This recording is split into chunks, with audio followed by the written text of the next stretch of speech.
Listo, ok. Bienvenidos todos. Primero, me presento. Hay caras nuevas. Soy Jenny Sandoval. Soy psicólogo clínico graduado por la PUCE, con formación en psicología basada en evidencia y terapia de tercera generación en ACT. No más. Veo caras nuevas. Alza la mano quien llega por primera vez. 1, 2, 3, 4, 5, 6. 6 gente, ok. 7. Vamos al principio a topar un tema que si no es esto no hay bases, que son los principios de aprendizaje. Y estas diapositivas ya las vamos a pasar, ¿ok? Solo para sintetizar, hay cuestiones en las cuales tiene que hacerse científica la psicología, que es la filosofía. La siguiente semana tenemos una charla con Dani, que es sobre ACT. Y dato histórico, la filosofía de ACT nació 10 años antes que la tecnología de ACT, con el contextualismo funcional. Entonces, ¿qué significa eso? Que no se inventaron la tecnología y luego hicieron la filosofía, sino que parte de una filosofía concreta y luego salen las tecnologías. De los nuevos, ¿alguien sabe la diferencia entre filosofía, ciencia y tecnologías? ¿Por acá? ¿Nadie? ¿No? La filosofía básicamente es de donde salen la epistemología, las cuestiones teóricas. En la psicología, la ciencia se llama análisis experimental de la conducta, y la tecnología es todo lo que deriva de la experimentación, que en este caso serían terapias de tercera generación, DBT, aceptación y compromiso, ACT, metacognitiva, se me va una, bueno, no importa. La TCC también es una tecnología, no es una teoría como tal. Entonces, digamos que su clase de teoría cognitivo-conductual está mal estructurada, ya les fundamos. Y para tener las bases científicas filosóficas tienen que partir de 3 puntos muy concretos: el monismo, materialismo y el determinismo. El monismo no es más que la idea de que, ya he tomado la anterior clase, solo estoy retomando. El monismo, idea de que existe un solo tipo de fundamental de entidad o sustancia que subyace a todos los fenómenos del universo. ¿Qué significa eso? No existe nada más, más bien, parte y se contrarresta del dualismo de Platón y el dualismo de Descartes. Pienso, luego existo. Aquí no, aquí solo pensamos. No tengo que pensar antes de existir, simplemente pensamos. Materialismo, todo existe en la materia. Conciencia también, pensamientos también, que no se evidencian no significa que no existan. Y determinismo, leyes universales naturales, en este caso y para la psicología, son los principios de aprendizaje, ley de Thorndike, y lo que vamos a ver hoy, ¿ok? Hasta aquí. ¿Preguntas, dudas? Esto es lo que hace ciencia. Si nosotros nos vamos a postulados, a otros postulados de la psicología y digamos que caen o subyacen en dualismo, no es que está mal, simplemente no se basan a lo apegado a la ciencia, ¿ok? Entonces, vámonos a cuestiones. Un ejemplo. La TCC es dualista, por si acaso, por eso no cae en la tecnología, en la teoría, perdón, de las ciencias filosóficas. No solo el conductismo radical cae y tiene estos puntos claves para entenderlo. El conductismo radical es el que más sabemos, por eso les estamos enseñando eso, pero el interconductismo también tiene los 3 matices. Cognitivismo, que no es lo mismo a técnicas cognitivas, sino la teoría cognitiva no es dualista. Lo histórico-cultural también es una ciencia apegada a la psicología, es muy buena, son muy comunistas, me caen bien. Y la psicología evolucionista también. Eso. Entonces, si no hay preguntas, empezamos con principios de aprendizaje, ¿ok? Hola chicos, también disculpen si recién me ven llegar, tuve que salir un ratito, pero bueno, ojalá que esta clase sea de su agrado. Igual, los que tal vez ya estuvieron acá el anterior semestre, sabrán que nos tomamos literalmente todo el semestre en abordar todo lo que es análisis de conducta.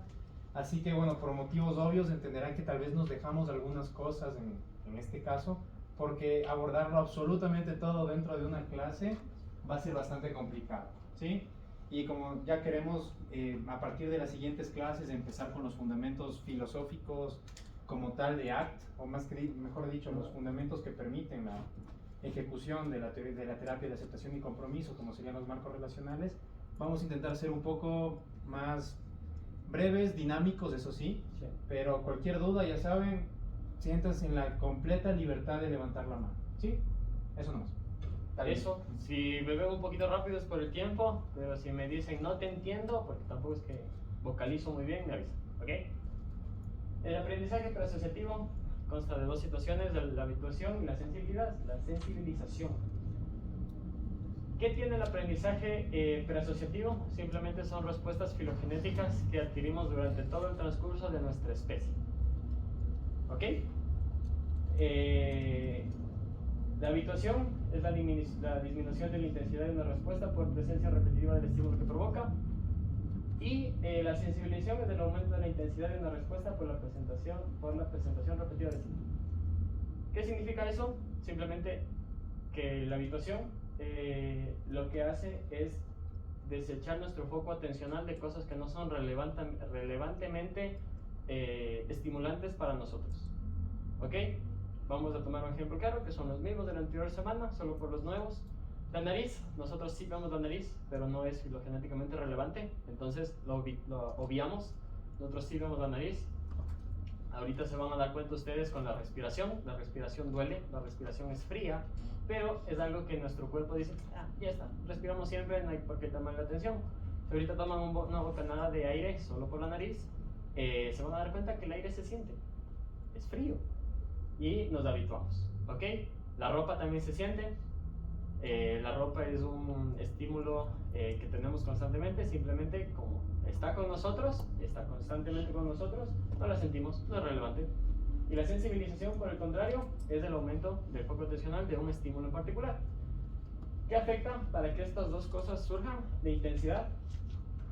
Si aquí hay un ruido, es bastante intenso y nuestro foco atencional se va a llamar. Si es que el ruido es constante, se va a habituar. Es un jueguito de las dos. Si hay una constancia, existe la habituación, y si es aleatorio, existe la sensibilización. Si hay algún ruido aleatoriamente que no está determinado en lo que ya más o menos nosotros percibimos en el entorno, nos vamos a hacer sensibles. ¿Y para qué sirve eso? Simplemente porque tiene que ser relevante para nosotros y tiene un sentido de peligrosidad. Un ruido muy grande hace muchos años, de seguro fue un depredador, un árbol cayendo o algo que nos ponía en riesgo. Tormentas, lluvias, truenos, son cosas que nos necesitábamos tener alerta. ¿Por qué?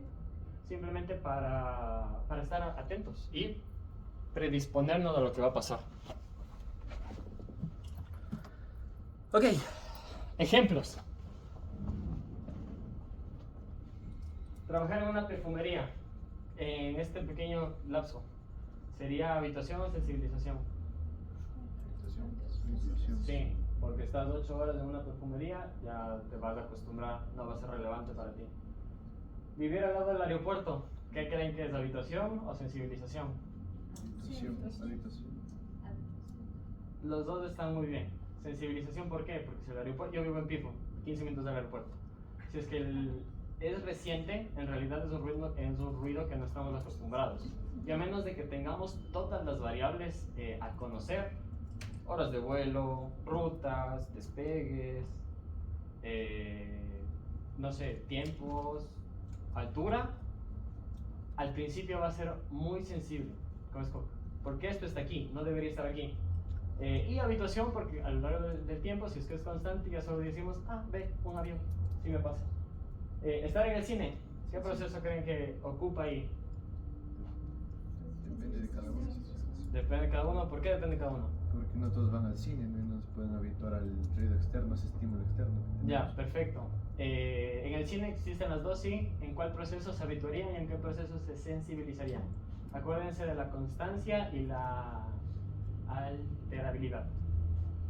Por ejemplo, como en el cine se juega mucho con los efectos de sonido, Sí. entonces al escuchar un sonido más fuerte nos da este efecto de algo nuevo, esa Perfecto. sensibilización, y ya cuando esto se va manteniendo es habituación. Increíble.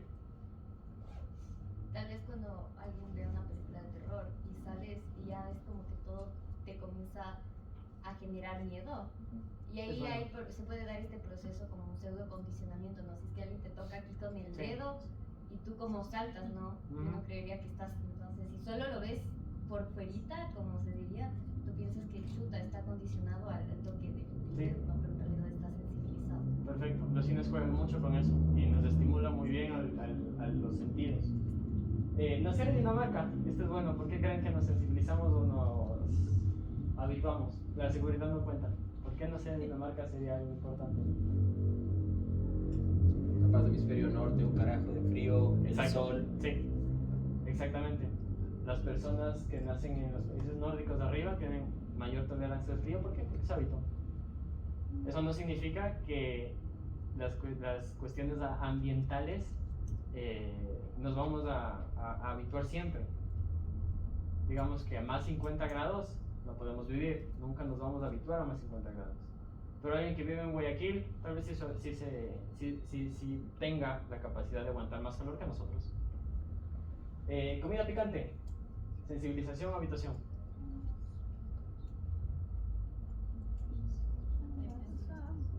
Las dos. Depende de dónde nacieron. Las dos. Las dos, O sí. sea, claro, Depende es de cada que persona. dependiendo del grado del picante, Ok. puede ser que esa persona sí ya estaba acostumbrada, Ajá. pero es más alta, entonces se va a Perfecto. sensibilizar a eso. Acuérdense que son respuestas filogenéticamente relevantes, entonces sí depende mucho de dónde nacieron. Como en Dinamarca. En México tal vez se habitúa mucho más rápido al picante que en países que no comemos tanto picante. Entonces, ¿sí? O sea, verás, cuando tú recién comes algo picante y luego sigues comiendo comida picante, ahí te sensibilizas. O sea, al menos a mí me empieza a picar más. Ajá. Cuando como igual la misma cantidad. Ajá.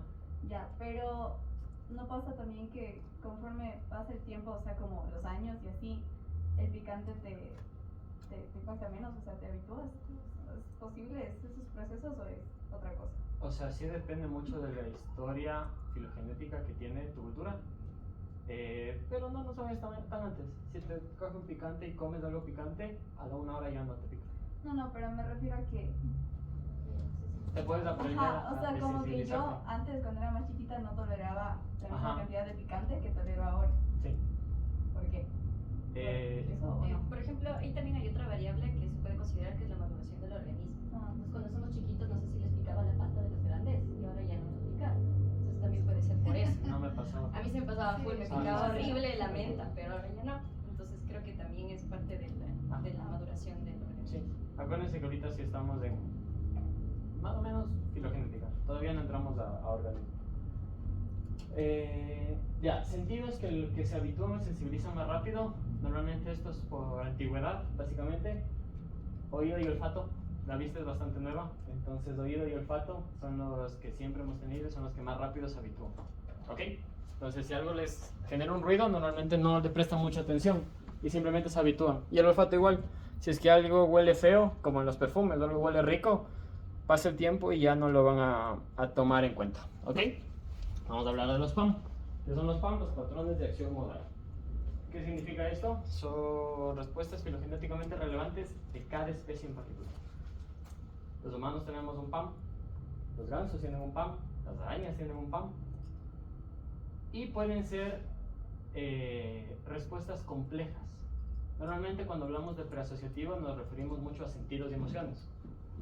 Skinner lo denominaba como conducta... Ay, se me fue el nombre.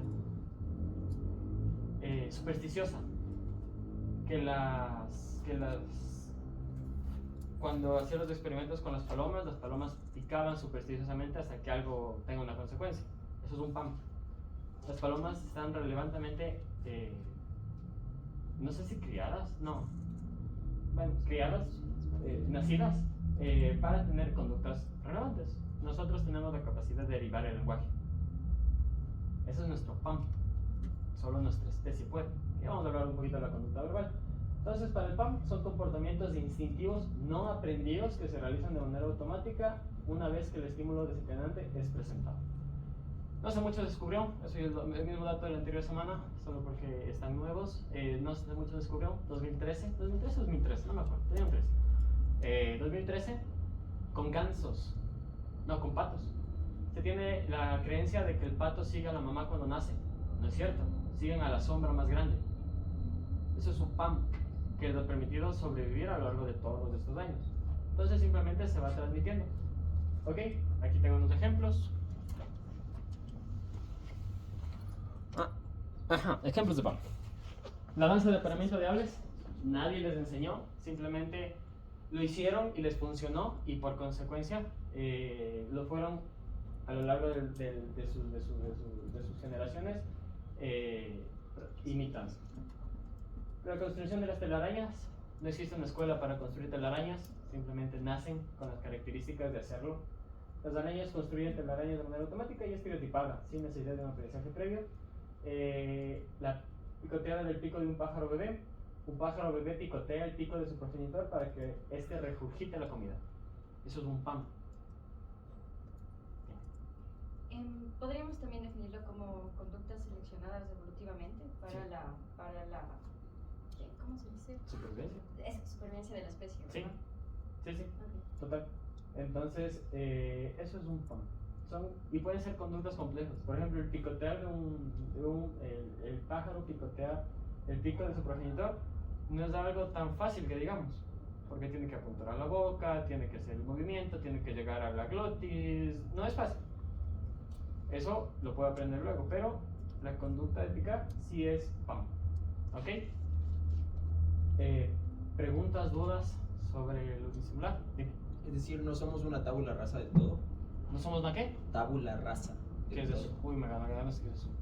O sea, digamos, Kant decía que no es que todos nosotros nacemos y que nacemos como un organismo absolutamente maleable, sino que tenemos ciertos como que potenciales de acción, que serían en algún sentido estos PAM. Sí. Entonces, al final, como que sí venimos con algo Sí. Dentro de todo esto. ¿Qué Sí, sí. serían estas cuestiones desarrolladas para nuestra evolución? Sí, total. De humano se me ocurre la salivación para el regurgito, lo que le ponen el dedito y regresa a ver, eso es para comer, y el depresión. Eso viene en los humanos también, eso es un PAM que a nosotros nos ha ayudado como mamíferos y que vinimos, acuérdense, no tan lejanos del simio, entonces nos ayudaba mucho. Ok, aprendizaje asociativo, respondiente clásico pavloviano. Preguntas sobre el aprendizaje en estimular. Algo que no les haya quedado claro, algo que tal vez les faltó un ejemplo, tal vez. ¿Alguien que me pueda dar un ejemplo? Que se habitúan, que se sensibilizan antes de entrar al respondiente. Puede ser el gritar o llorar de un niño a veces en peligro. Perfecto, sí, eso nos sensibiliza mucho y tiene que ver también con el cuidado. Un dato curioso, ¿sabían por qué los niños nacen con la mollera no consolidada? Tengo entendido que es para poder pasar por el canal vaginal en el Sí, momento del parto. Entonces, también. Se contrae Increíble, sí. Y también tienen, ¿te das cuenta que los olores tienen los bebés tienen un olor particular? A ver, Ya, a bebé, exacto. Digamos que los bebés nos drogan para cuidarlos. Eso es muy apetitivo para nosotros. Entonces los bebés lo que hacen es emitir ese olor para que nosotros estemos pegados y cuidándolos. Entonces también por eso no se une la mollera tanto. Ya luego ya huelen a feo, pero eso no. Estímulo respondiente, Una clásico. cosita más, Sí, sí, también sí. algo adicional al tema que mencionó Johnny ahorita de los bebés, es que inclusive filogenéticamente los bebés tienden a ser tiernos, porque de hecho es justamente Sí. una característica que les permite sobrevivir de mejor manera, ¿sí? Adaptarse de mejor manera al medio. Y los bebés en general, gatitos, perritos, humanos. Por eso pueden ver los cachorros Ajá. de cualquier especie son las cosas más adorables del mundo, pero también tiene una razón filogenética detrás, ¿sí? Por eso en la anterior clase también insistíamos que es importante para comprender el motivo de por qué todas nuestras conductas cumplen una funcionalidad, cachar que todo viene también de una funcionalidad evolutiva, o sea, todo nos ha permitido adaptarnos de mejor manera a nuestro entorno, ¿no? También algo bacán a resaltar con respecto a los PAM que mencionaba Johnny, es que los PAM no surgen de la nada, ¿sí? Surgen a partir de un estímulo que evoca, elicita, que llevemos a cabo ese PAM, ¿no? Por ejemplo, ante el contacto social, uno de nuestros PAM más característicos como seres humanos es, por ejemplo, hacer una cierta fricción en la ceja, ¿sí? Nosotros detectamos un estímulo, en este caso un estímulo social, tal vez estamos interactuando con otra persona y sin darnos cuenta hacemos algún tipo de estimulación en la ceja. Esa estimulación no es aprendida previamente, es filogenéticamente relevante, es un PAM, ¿sí?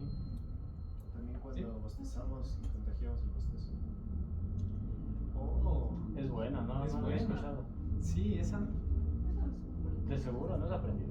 Porque según Sí, yo, tiene- como que permite la tiene- supervivencia en el sentido de que tiene- si yo bostezo, es como tú también bostezas para estar alerta y no quedarnos dormidos.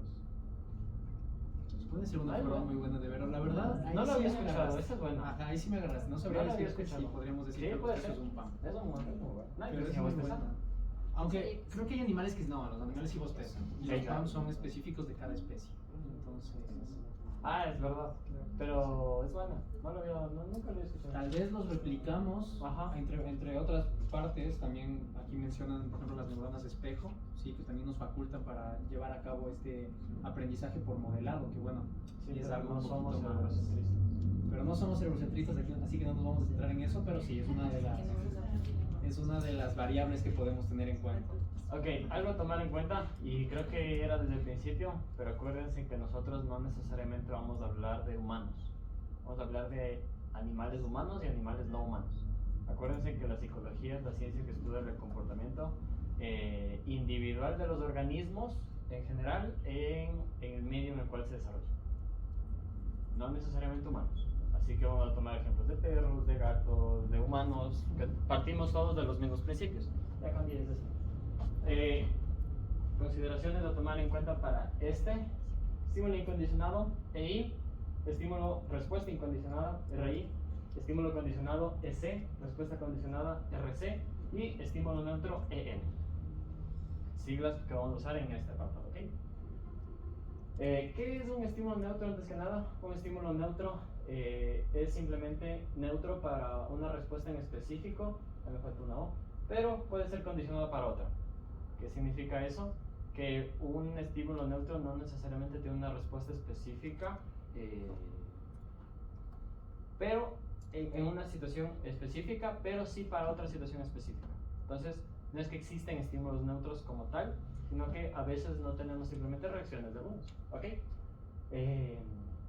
Por ejemplo, aquí un ejemplo que les puedo añadir podría ser tal vez un perro como tal, per se es un estímulo neutro, ¿sí? Como tal, el perro como tal es un estímulo neutro, es decir, ¿por qué? Porque es neutro en cuanto a la respuesta tal vez de hiperactivación, es decir, de sentir ansiedad al verlo, ¿ya? Pero en cambio, si ya al perro lo asociamos con una mordida, porque tal vez tuvimos una experiencia en la que el perro nos mordió, ya no sería neutro, ¿sí? Ya sería un estímulo condicional. Sí, Sí. pero eso les comento. Como... Ok. ¿Cómo pasamos de respuesta incondicionada a respuesta condicionada? La presencia de un estímulo neutro contra una secuencia de estímulo incondicionado con una respuesta incondicionada da como resultado que dicho estímulo pase a elicitar la misma respuesta. ¿Qué significa eso? Que si antes salivaba por comida dulce, bueno, ese es un ejemplo que tengo. Si es que antes la comida dulce me hacía salivar, ahora cualquier dulce me hace salivar. No solo la comida dulce. ¿Ok? Ya les vamos a explicar mejor, no se preocupen. Sé que está todavía confuso. Aquí está. Este es el dibujito que normalmente tienen que hacer. Estímulo incondicionado, respuesta incondicionada. El estímulo incondicionado se asocia con un estímulo neutro. Eso se transforma en estímulo condicionado y tiene la respuesta condicionada. La respuesta incondicionada normalmente es muy fuerte y la respuesta condicionada se debilita un poquito. No se debilita mucho, pero si antes me daba miedo algo, no es que me va a dar miedo menos, sino es, pues sí es menos, pero no es tan relativamente menos, ¿ok? A ver, la presencia de un estímulo neutro junto a una secuencia, lo mismo que está ahí, de estímulo incondicionado y respuesta incondicionada, da como resultado que dicho estímulo pase a elicitar la misma respuesta, denominada RC. ¿Para qué sirve esto? Para anticipar peligros o anticipar placeres. ¿Ok?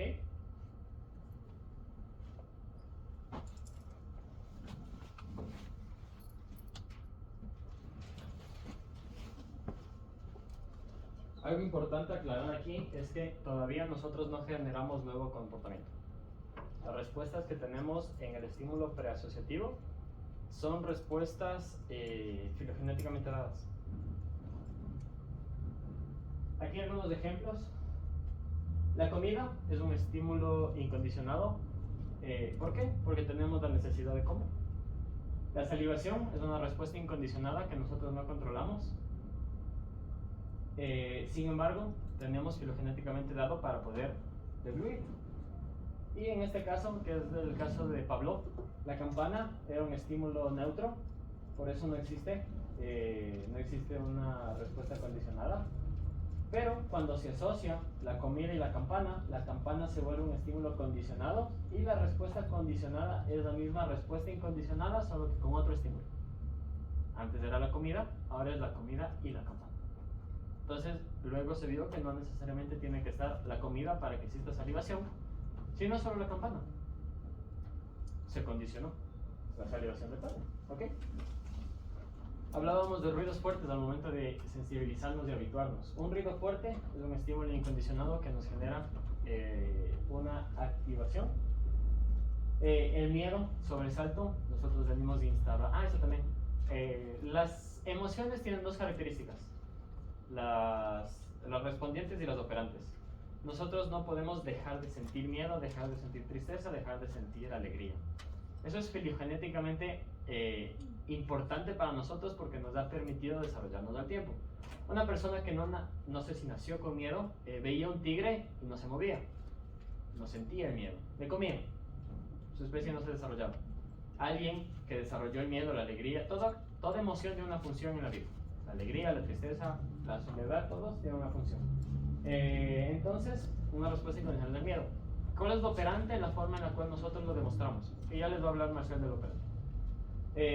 Entonces, un ruido fuerte nos genera miedo, un sobresalto en una respuesta incondicionada. Acuérdense que todavía no nos movemos, no hacemos nada. Y ver un ratón. Ver un ratón es un estímulo neutro. Que antes ver un ratón no nos generaba nada. Ahora, ver un ratón junto con el ruido fuerte nos genera un estímulo condicionado y la respuesta es miedo y ansiedad, lo mismo que teníamos con el ruido fuerte. Por eso, cuando ustedes ven un ratón y empiezan el ruidito, ya se condicionaron clásicamente. Dicen, hay un ratón, y se empiezan a escapar, pero eso ya es condicionado, pero es operante.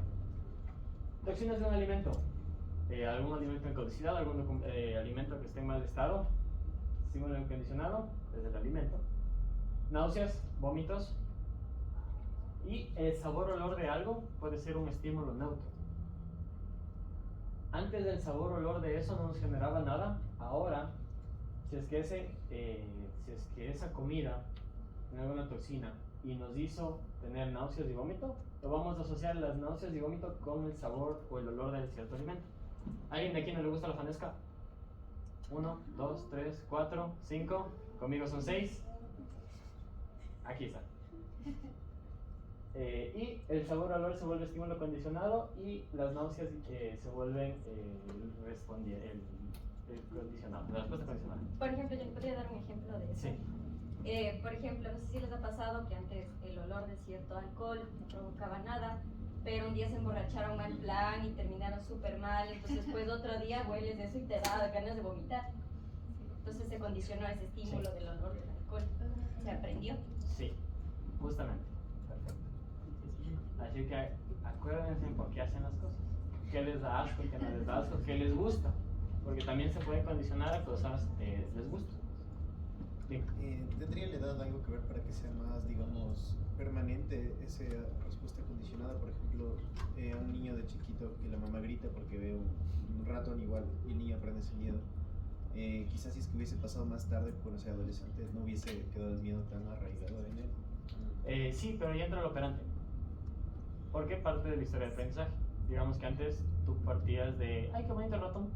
Y dices, mamá, ¿cómo estás gritando si es un lindo ratón? Antes no sabías que era un lindo ratón.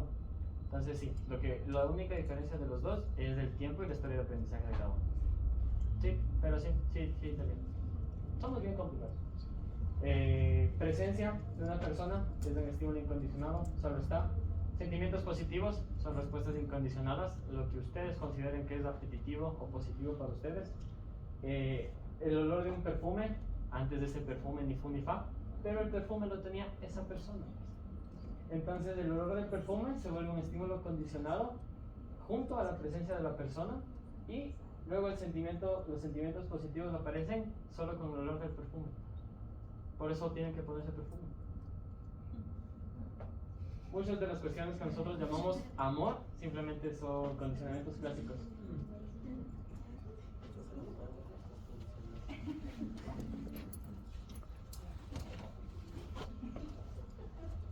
Sí se puede condicionar a su pareja, pero eso ya es, se los dejo a ustedes.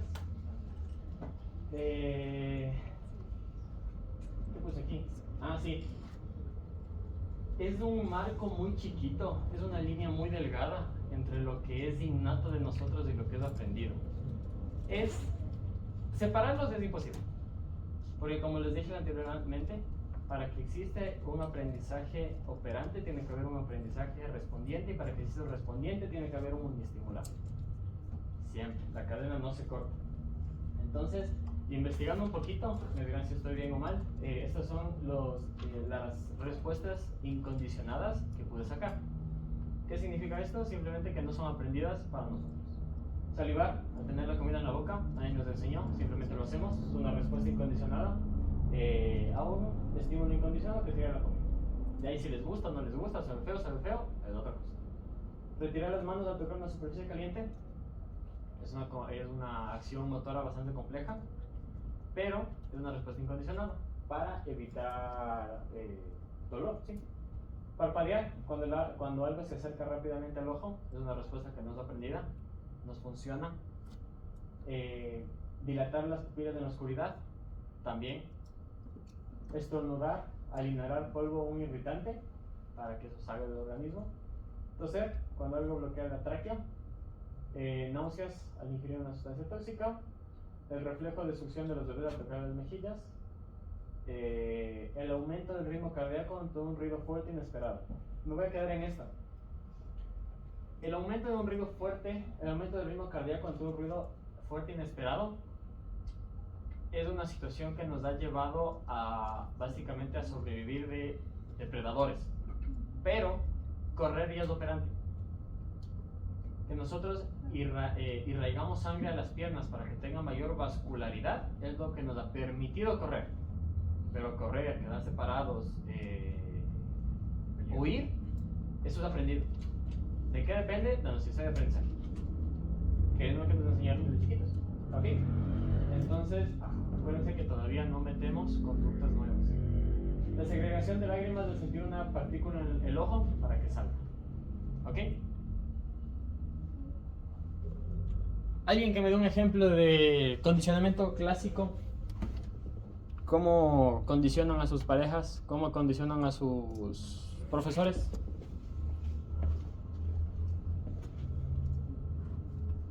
Acá. Siempre sirve. Que había una chica que cada vez que tenía relaciones sexuales con el novio le daba un chocolate. Y el día que no le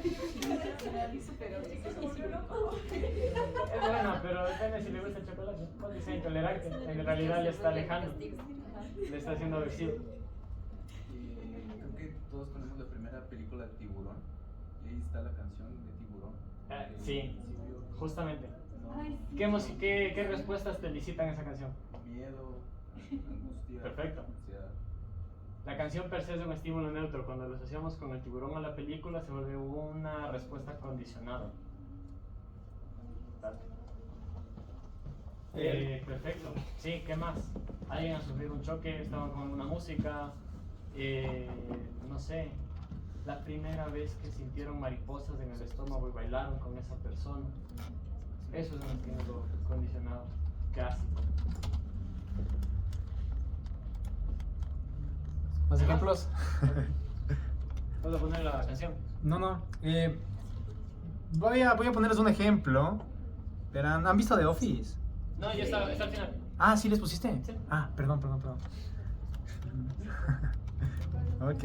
O sea que no ves mi diapositiva. No vi tu diapositiva, hermano. Una pregunta. Cuando escuchas una canción muchas veces y, o sea, antes te gustaba y luego la odias, ¿qué? Contracondicionamiento, pero ya lo vamos a explicar. Ah, ¿Qué te iba a decir? Sobre Es buena, no sé si sea sobre saturación de estímulos.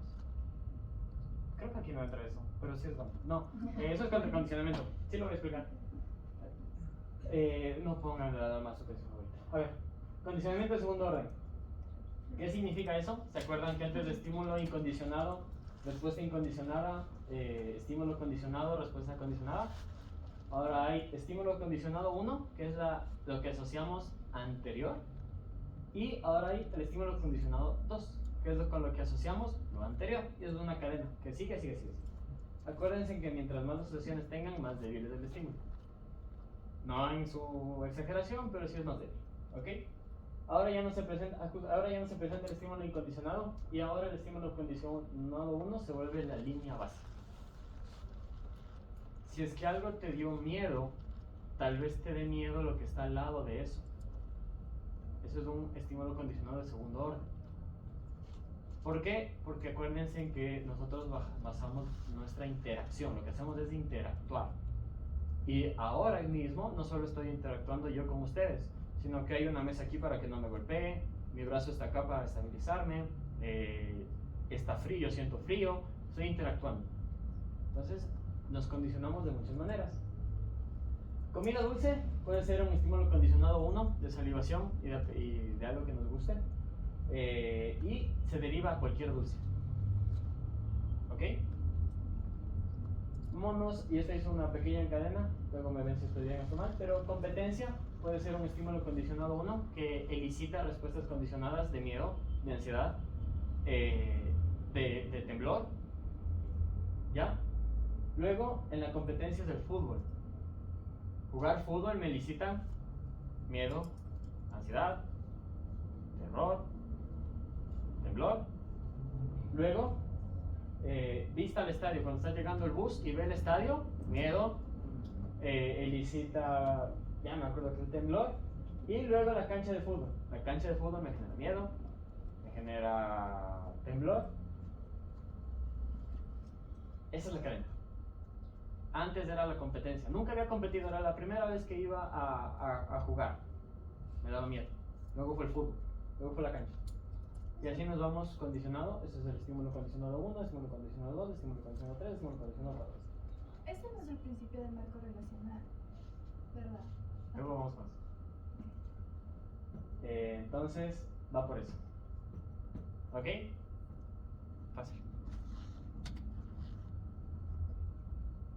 El aprendizaje respondiente no da lugar a nuevas conductas. Acuérdense que nunca, más bien, las conductas que planteamos ahora son conductas que nos heredaron. No se da lugar a nuevas conductas, se aprenden a responder ante estímulos que previamente no ejercían esa función. Antes del fútbol no me generaba ansiedad hasta que lo empecé a jugar. ¿Ok? Y las respuestas son reflejas, no probabilísticas. ¿Qué significa esto? Que no existe la probabilidad de que esto me dé miedo. No, simplemente pasa y pasa. El fútbol te da ansiedad, te va a dar ansiedad. No es probable de que te dé. Pasa. ¿Ok? Y con esto acabo. Cuando me demoré, les voy a enseñar a extinguir el condicionamiento y el contracondicionamiento que hablábamos. La extinción pavloviana, la presentación repetida del estímulo condicionado sin el estímulo incondicionado, provoca el debilitamiento de la asociación de tal manera que puede llegar a producirse una desaparición de la respuesta condicionada. ¿Alguien ha escuchado de la desensibilidad sistemática para miedos y fobias? Es esto. ¿Qué significa esto? Asociar el estímulo condicionado a la respuesta condicionada, no, el estímulo condicionado sin elicitar la respuesta incondicionada. O sea, si es que antes ver un perro me generaba miedo, no lo evito. Lo enfrento hasta que no me genere miedo. Y luego con otro perro. Y luego con otro perro. Y nos habituamos. Ya no nos da miedo el perro. extinción pavloviana. Lo mismo pasa con sus parejas. ¿Cuál es la diferencia entre extinción y habituación? Que la habituación es un estimular y la extinción pavloviana tiene que ver con más condicionamientos. ¿Cómo, por ejemplo? Es un buen ejemplo. Nosotros nos habituamos a la ropa y digamos cómo extingo. Sí, a ver, no, la ropa fue un mal ejemplo. De seguro hay, pero no encuentro. A ver, una extinción. El perro, sí. Un estímulo condicionado sería el perro, la respuesta incondicionada sería miedo, pero tú al perro te habituas al olor. Eso es un estímulo, es un estimular. Ajá. Simplemente te habituas al olor, te habituas tal vez a la jadeación, pero te sigue dando miedo. Entonces, aunque el perro ya no te huela feo, ya no todo bien, pero te sigue dando miedo. Esa es la diferencia. El uniestimular es justamente un estímulo, jadeo, sonidos, olores, y el condicionado clásico sería con lo que le asociamos. ¿Ok? Acá. Sí. ¿De qué depende que alguien decida enfrentarse al perro eventualmente? De la persona. No necesariamente es obligatorio. Cuando nosotros no manejamos conductas desadaptativas. Ninguna conducta es desadaptativa al medio. Si tiene miedo es porque de seguro al mordido y tiene que precautelar. Cuando se generan conductas, problemas. Si es que tiene que ir, no sé, si es valioso para ir a la iglesia y tiene que pasar por una jodida de perros, ay, sí no puede tener miedo a lo que se le haga. Pues está bien. ¿Por acá? Podría aplicar la desensibilización sistemática a la vez que se va asociando este estímulo con algo placentero. Eso sería increíble. ¿Sí? Porque yo llegué a ver sobre hipnosis conductual y lo que se hace es inducir a la hipnosis a la persona y es a lo que se imagine mientras está con este estímulo y a la vez que empiece a sentir algún sentimiento, pensamiento. Sí se puede, y depende mucho primero de la cadena, que tan larga sea, y sería increíble, sería lo mejor. Sí se puede, claro que se puede. Pasa, en realidad pasa todos los días. Y recuerden que si antes la línea va a ser la respuesta condicionada y ahora hay un nuevo respuesta condicionada 1, para eliminar la respuesta condicionada 2 tiene que existir la respuesta condicionada 2 sin la respuesta condicionada 1. ¿Sí? ¿Ok? ¿Entendí? Más o menos. ¿Va queriendo? Si antes la cancha de fútbol me generaba miedo, frustración y temblor, tengo que estar en la cancha de fútbol hasta que no me genere miedo, frustración y temor, y así la cadena se va bajando hasta que ya no me dé miedo el fútbol. En general, lo de las competencias. Un proceso de exposición prolongada. Sí. La exposición, acuérdense que la tecnología parte de esto. En tecnología sería la exposición. La tecnología sería la exposición. La extinción prolongada. Sí, exacto. Y el contracondicionamiento. Un estímulo previamente asociado a un estímulo incondicionado, un estímulo condicionado 1, puede cambiar la respuesta condicionada que dispara si se realiza un emparejamiento sistemático con E1 e. ¿Entendieron? Yo no, así que les puse abajo. Se trata de desaprender esta bórrame eso. No puede desaprender nada. No existe el desaprendizaje, chicos. Se trata de una asociación no deseada entre un estímulo y una respuesta, creando en su lugar una nueva asociación con una respuesta diferente y generalmente más positiva. Y no, bien que lo tocó. Nosotros no desaprendemos, a menos de que exista una vulnerabilidad biológica, Alzheimer, demencia, pero nosotros no desaprendemos y el aprendizaje tampoco se guarda en algún lado del mundo, en algún lado de nuestro cuerpo. No son como cajoncitos que estamos ahí buscando qué hacía cuando me sentaba. No, simplemente interactuamos. Cuando dejamos de elicitar alguna respuesta, simplemente cuando la frecuencia baja y ya no es necesario. ¿Ok? Entonces el contracondicionamiento simplemente se trata de debilitar una asociación no deseada entre un estímulo y una respuesta, creando en su lugar una nueva asociación, una nueva respuesta diferente y generalmente más positiva. O sea, un ejemplo de contracondicionamiento es la alarma. Si yo tengo una música que me gusta mucho, la respuesta condicionada sería alegría, felicidad. Y le pongo como algo aversivo, que sería quitarme el sueño, soy contra el condicionamiento, la música que me gusta. Ustedes verán que pasa también con las personas, parejas, antes amaba mucho, ahora se odian. Lugares. ¿Cómo? Lugares, es bueno. O sea, sería como Canciones. debilitar un aprendizaje y sumarle otro al asociarlo mismo con tiempo. otro, sí, y asociarlo con otro. Contrario.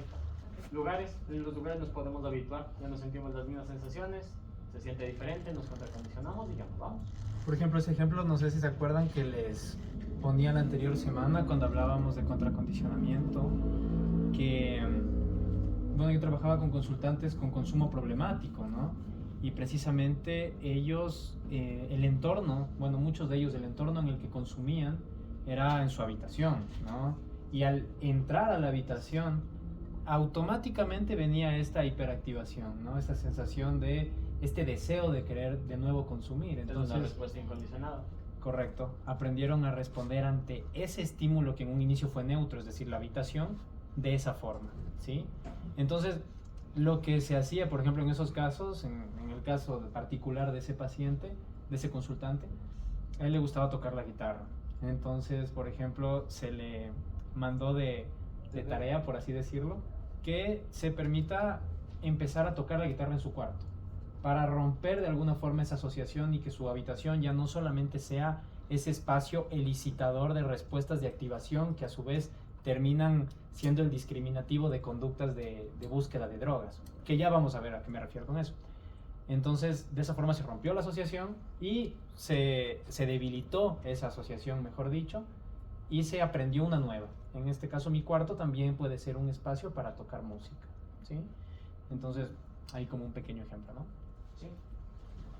Preguntas, dudas sobre el aprendizaje respondiente clásico pavloviano. ¿No se podría contracondicionar a sí mismo? Sí. Pero ahí interviene algo muy bonito que se llama conducta verbal. Pero tendría que haber un estímulo previo que nos dé como esa motivación a hacer ese contracondicionamiento. No, porque la Podría ser motivación así. no existe. O sea, más bien para que quisieras contracondicionarte algo. Por ejemplo, y se ve en consulta, se pueden contracondicionar miedos a... ¿Cómo es? Hablar en público, a hablar con personas, a socializar, a ir a lugares que no les gustan. Sí, uno puede contracondicionar. Solo tiene que ver que le elicita las respuestas. Sí, sí. ¿Preguntas, dudas? ¿Otras? Acuérdense que estos partimos del determinismo de la psicología porque son leyes que todo organismo cumple. Las plantas cumplen uniestimularmente. Sé que todavía no logra hacer que una planta haga operante. Animales, operante clásico. Humanos, animales humanos, también operante clásico. Son leyes por los que partimos. Un poquito fue breve. Me hubiese gustado dar unas 2 clases de esto con más ejemplos, pero más o menos se entiende. Entonces, eso. ¿Sí? Ya. ¿Vas? Chévere. Entonces, falta el video. sí, el video. Ajá. justamente, entonces ya saben, chicos, esas técnicas tan conocidas de exposición y todo eso parten de esos principios, ¿no? Los principios de la extinción que mencionaron ahorita. Y esto les va a ayudar a identificar justamente lo que vimos ahorita, ¿ya? Así que estarán atentos y les vamos a preguntar, les vamos a pedir que identifiquen primero todo lo que vimos ahorita, ¿ya? Así que observen. Oh, diablos, otro archivo menos. Voy a tener que reiniciarla. Oye, Dwight, ¿quieres un Altoid? ¿Tú qué crees? En la escuela aprendimos de un científico que hacía salivar a los perros al sonar una campana, alimentándolos cuando ésta sonaba. Así que en las pasadas semanas he hecho un experimento similar. Dwight, ¿quieres un Altoid? ¿Ok? ¿Un Altoid? Claro. Vente, Dwight. Vente, Dwight. Sí.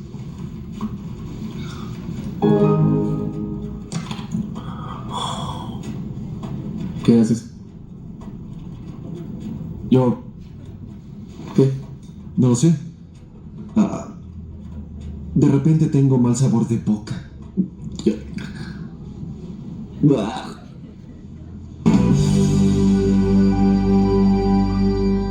Explíqueme la cadena. Si es que le entendieron, si se equivocan, no hay problema. ¿Cuál sería ¿Qué vieron? el estímulo neutro primero en este ejemplo? Exacto, perfecto. ¿Cuál sería la respuesta incondicionada que licitó?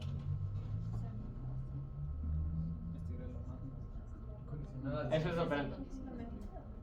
Respuesta incondicionada al sonido de la computadora. Sí. Nada, creo. La salivación.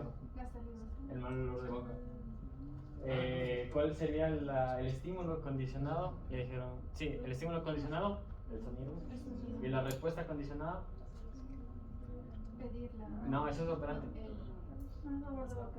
El mal sabor de boca. Acuérdense que todavía no licitamos nuevas respuestas.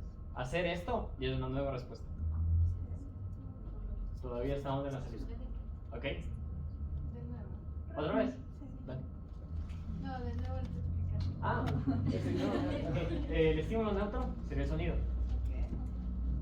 El estímulo incondicionado sería la comida. Ajá. Y la respuesta incondicionada sería la salivación o el mal sabor de boca. ¿Ya? El estímulo neutro, entonces el estímulo condicionado sería el sonido, que ya no es neutro, ahora es estímulo condicionado. Y la respuesta condicionada es la misma que la respuesta incondicionada. La salivación o el mal sabor de boca. No entendí por qué la respuesta condicionada es siempre sabor de boca. Porque no es aprendido. Porque son respuestas que tenemos. Pero eso solo apareció después. O sea, él como que movió las variantes para que siempre que suene el sonido, coma. Y siempre que comemos, tenemos la salivación. O sea, yo cacho que el man siente como mal sabor de boca, pero no necesariamente por eso, sino que se empezó a dar cuenta de que algo pasaba en su boca y que no, algo estaba faltando. Ajá, como a eso. Sí. Yo. Pero, ¿por qué sería el mal sabor de boca también la respuesta incondicionada? Porque tú no aprendes a tener mal sabor de boca. Es una respuesta filosóficamente dada. O sea, yo entendía que eso era como respuesta condicionada lo que aparecería en cuanto ya como que retira el estímulo condicionado. Sí, pero acuérdate que no, o sea, deslindarle no se puede tanto. Entonces, que haya dicho dame, que haya pedido, que haya notado que necesita algo en la boca, eso es operante. Pero aquí vamos con lo respondiente a la salivación, a la comida que se asocia. Y luego solo se juntaron condicionamientos acá. O sea, al final el mal sabor de boca es simplemente por la salivación. Sí. Y que le hace falta algo. Por ejemplo, en extinción habría que hacer solo soniditos y que no se elicite la respuesta, sino que ya sea un sonido normal. O sea, se convierte en estímulo neutro. ¿Quién? El sonido. No. O sea, no sé, se puede. Sí, o sea, sí se convertiría en neutro, pero después de varias asociaciones. Ajá, o sea, una vez que se rompa o se debilite la cadena asociativa, ahí sí ya diríamos que se vuelve vuelve, neutro otra vez. o sea, se vuelve a convertir en neutro con respecto a la conducta de interés, Ajá. a la respuesta de interés, mejor dicho, que sería la salivación. Sí, se vuelve a ser neutro. O sea, pero de ahí ponte, Ajá. el sonidito Perdón. sería neutro para eso, para la salivación, porque ya no lo asociarías a la menta, pero no sería neutro tal vez para otro tipo de respuesta como, no sé, tal Apagar vez... la compu. ¿Cómo? Apagar la compu. Por ejemplo. Ok. ¿Ya? Es bueno, no me había preguntado si alguien se puede volver neutro otra vez. Sí, sí. De eso puede parecer la recuperación espontánea, que vuelve a exponerte al mismo sonido después de algún tiempo, incluso luego de haberse confundido. Sí, pero eso es operante. ¿Ves tu Sí, pero también es recuperación un... espontánea? Sí, pero también es un fenómeno que se da aquí. O sea, por ejemplo, si Jim le vuelve a dar la mentita a Dwight después de que ya extinguió esa asociación y le vuelve a dar la mentita después de que suena el sonidito, pues se vuelve a recuperar en este caso esa asociación. ¿Sí? Porque recordemos de eso, nosotros no desaprendemos absolutamente nada. O sea, solamente hacemos nuevos aprendizajes. ¿Sí? Y esos aprendizajes es como que los añadimos a los que ya teníamos previamente como tal. ¿Sí? ¿Cómo? La extinción sería un nuevo aprendizaje. Aprendes a responder de manera distinta a ese estímulo. ¿Sí? Entonces, claro, por ejemplo, no sé, para tratar algún tipo de fobia o algún tipo de trauma, también procedimientos que precisamente derivan de estos principios que acabamos de dar.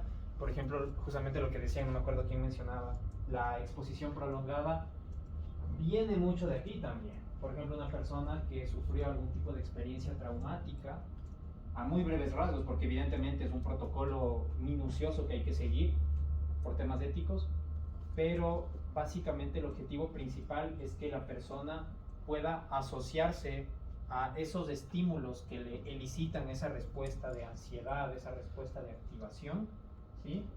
Y aprenda de una manera diferente a relacionarse con ellos. Por ejemplo, que ya no le eliciten esa respuesta de ansiedad, esa respuesta de activación psicofisiológica que le solían generar en un inicio. Por ejemplo, no sé, a ver, ¿qué puede ser? A ver, digamos que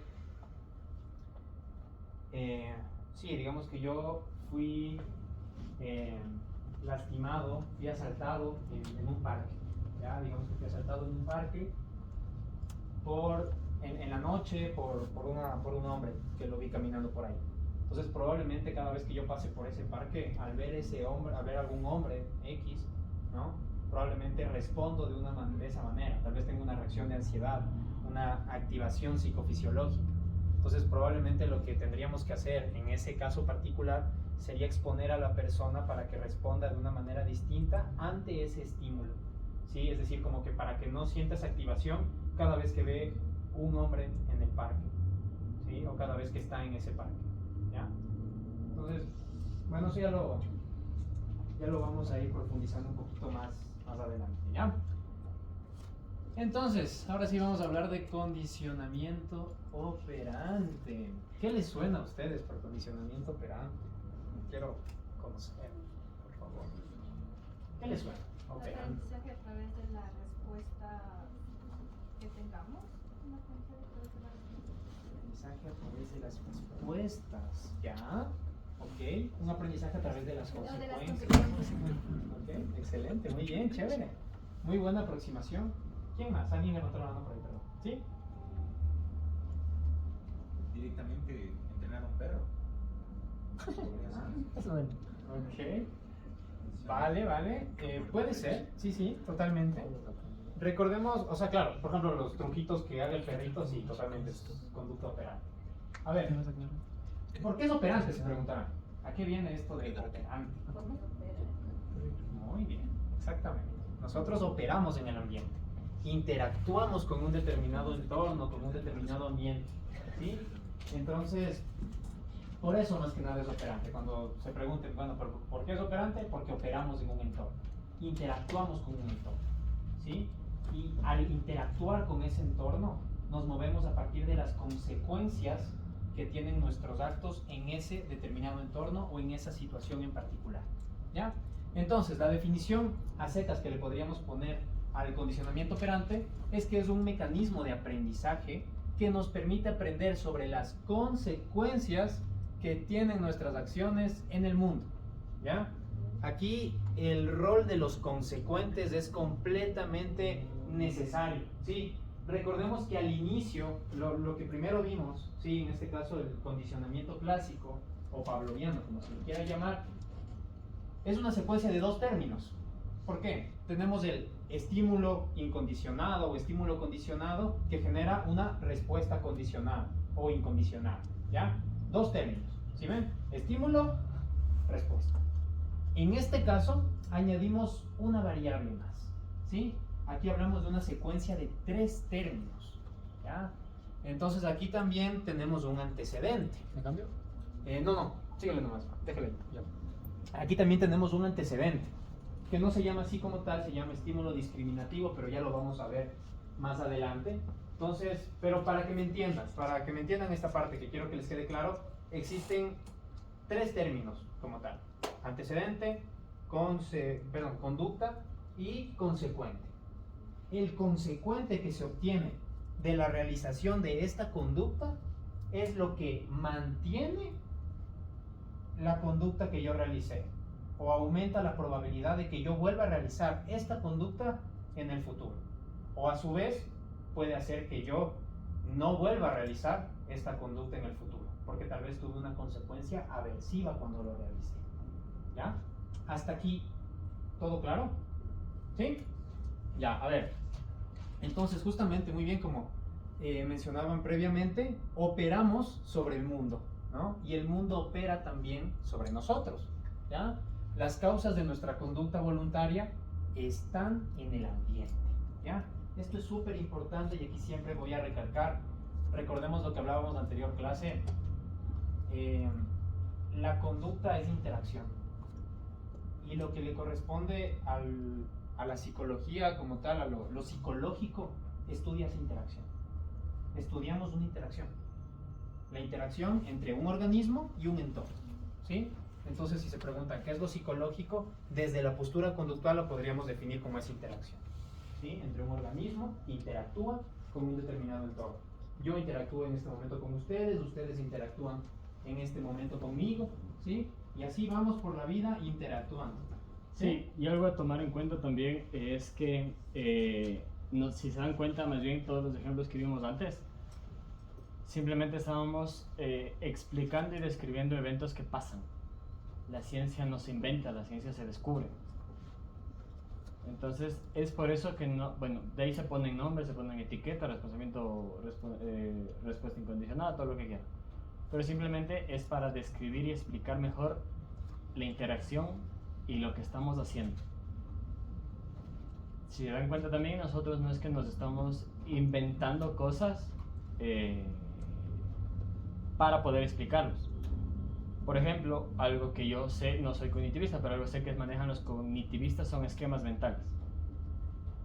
¿Con qué principios se manejan esquemas mentales? ¿Cuáles son las bases que tienen? Si es que los esquemas mentales se tienen que inventar otra cosa para que existan los esquemas mentales, ahí cae en el dualismo.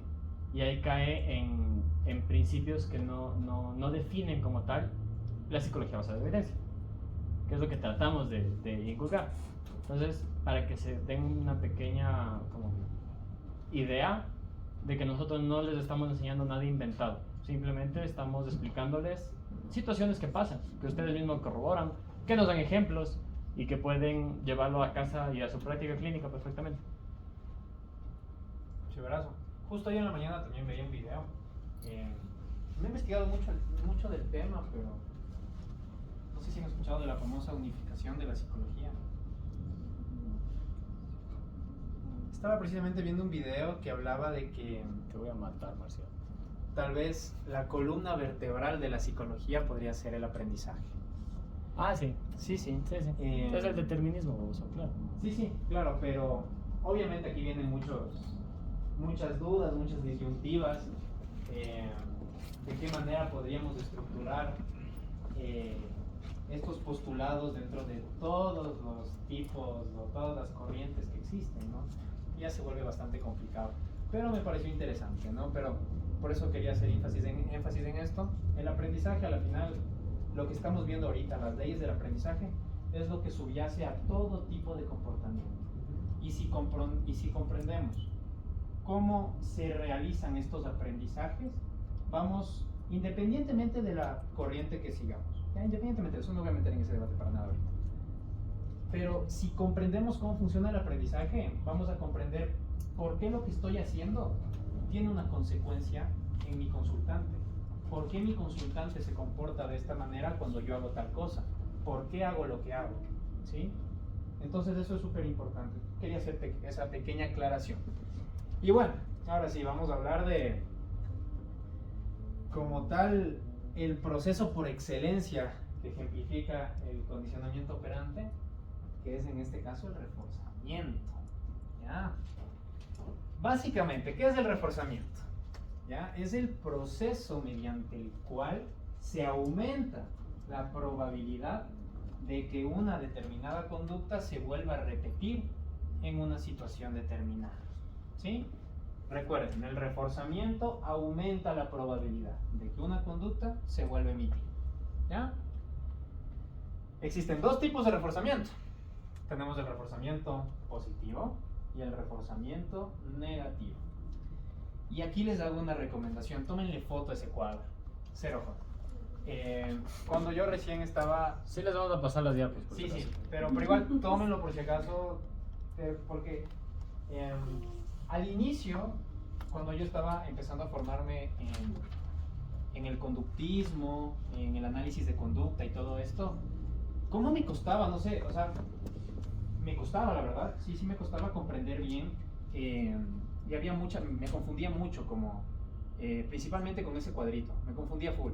Pero luego cuando ya lo comprendí de mejor manera, literalmente lo pegué en mi pared, y era como que cada vez que me levantaba veía, ok, ya, y voy haciendo la asociación y ya lo iba comprendiendo. Entonces ese cuadrito es sumamente necesario, y lo vamos a revisar ahorita juntos, ¿ya? Más ahorita vamos igual a revisar cada proceso en específico, y lo vamos a entender por separado, pero ahorita sí me gustaría darnos un tiempito para revisar este cuadrito, ¿ya? En esta columnita de aquí, tenemos primero que aumenta la probabilidad de responder. ¿Y cuáles son estos procesos que aumentan la probabilidad de responder? Como les decía, el reforzamiento positivo y el reforzamiento negativo. ¿Ya? Aumentan la probabilidad. ¿Ok? ¿Y qué procesos en cambio disminuyen la probabilidad de responder? El castigo positivo y el castigo negativo. ¿Ok? Y ahora me gustaría que nos fijemos en esta parte de acá. Aquí se introduce o aparece una nueva estimulación. O sea, se introduce, se añade algún tipo de estimulación. ¿En cuáles sucede esto? En el reforzamiento positivo y en el castigo positivo. Y recordemos eso. Esto me va a llevar a explicarles un poquito a qué nos referimos con positivo y negativo. No tiene nada que ver con lo positivo es bueno y lo negativo es malo, no, nada de eso, ¿no? Sino que a mí algo que me sirvió mucho para hacer la distinción en su momento era esta palabrita. Introduce o añade o aparece, ¿ya? Que cuando vemos algo, el reforzamiento positivo o castigo positivo, estamos añadiendo algo, ¿sí? Estamos añadiendo un tipo de estimulación. En el caso del reforzamiento positivo, estamos añadiendo una estimulación apetitiva que aumenta la probabilidad de que esa conducta se repita. Pero en el caso del castigo, en cambio, estamos añadiendo una estimulación aversiva, por el contrario, que hace que se reduzca la probabilidad de que esa conducta vuelva a suceder. ¿Sí? Entonces recordemos eso, añadir, ¿sí? Para entender eso. Gabo, he escuchado siempre, bueno, no siempre, pero muchas definiciones que dicen justo esto de lo cuando es positivo es apetitivo, cuando es negativo es aversivo. ¿Es esto verdad? O sea, ¿qué tanto? ¿Siempre tiene que ser apetitivo? No. ¿O aversivo en cuanto al negativo? A ver. Porque no sé, estaba pensando justo en ejemplos que sean un reforzamiento positivo, pero de algo que no sea tan apetitivo. A ver, verás. No, sí hay full. No tiene que ser así. No es necesario como tal. Más adelante vamos a empezar a hacer unas cadenitas y ahí vamos a ir dándonos cuenta para comprender un poquito mejor esto, ¿sí? Pero no necesariamente. Lo que sí me gustaría que nos quedemos, más que con esta disyuntiva de apetitivo o aversivo, porque como te digo, depende. Ya vamos a ver los ejemplos y vamos a entender un poquito mejor.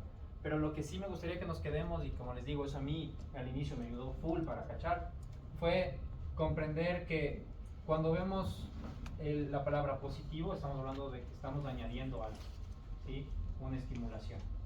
Estamos añadiendo algún tipo de estimulación, es decir, estamos añadiendo en el consecuente algún tipo de estimulación a esa conducta, ¿sí? De ahí, por el otro lado, se elimina o desaparece estimulación, ¿sí? Como podemos ver en la columna de la izquierda, ¿sí? Ahí en cambio tenemos el reforzamiento negativo y el castigo negativo, ¿sí? Ahí en cambio se retira algún tipo de estimulación, ¿ya? En el caso del refuerzo negativo se retira algún tipo de estimulación que para el organismo es aversiva en ese momento, ¿sí? En cambio, en el castigo negativo se retira algún tipo de estimulación que para el organismo es apetitivo en ese momento, ¿sí? Hasta aquí, claro, ya vamos a ver pormenorizadamente cada uno, pero hasta aquí está bien esta diferencia, lo comprendieron de mejor manera, ¿creen que nos aclaren algo? ¿Sí? ¿Todo bien? Sí. Cuando hablamos de castigo, quiere decir que es algo que produce algún cierto tipo de incomodidad o malestar. No necesariamente. Como tal, el castigo, recordemos que siempre que hablemos de castigo, estamos hablando de algo que disminuye la probabilidad de que una conducta se lleve a cabo. No es necesario que sea buena o mala, o aversiva o apetitiva. Sí, Simplemente o sea, como tal, el tema de las etiquetas de positivo, negativo, tal vez nos puede confundir un poco. A mí me confundía un montón al inicio, pero como tal, sepamos que no va por ahí, ¿sí? Y ahorita vamos ¿me ayudas cambiando también? Ya vamos a ir explicando más pormenorizadamente cada una para que lo puedan entender de mejor manera, y también ya respondemos esta duda de lo apetitivo y aversivo, ¿sí? Sí, con los ejemplos se van a dar mayor idea, pero un refuerzo es que aumente la probabilidad, y un castigo es que disminuya la probabilidad de que una conducta aparezca. ¿Sí? Ok, vamos a ver ahora sí el reforzamiento positivo, ¿ya?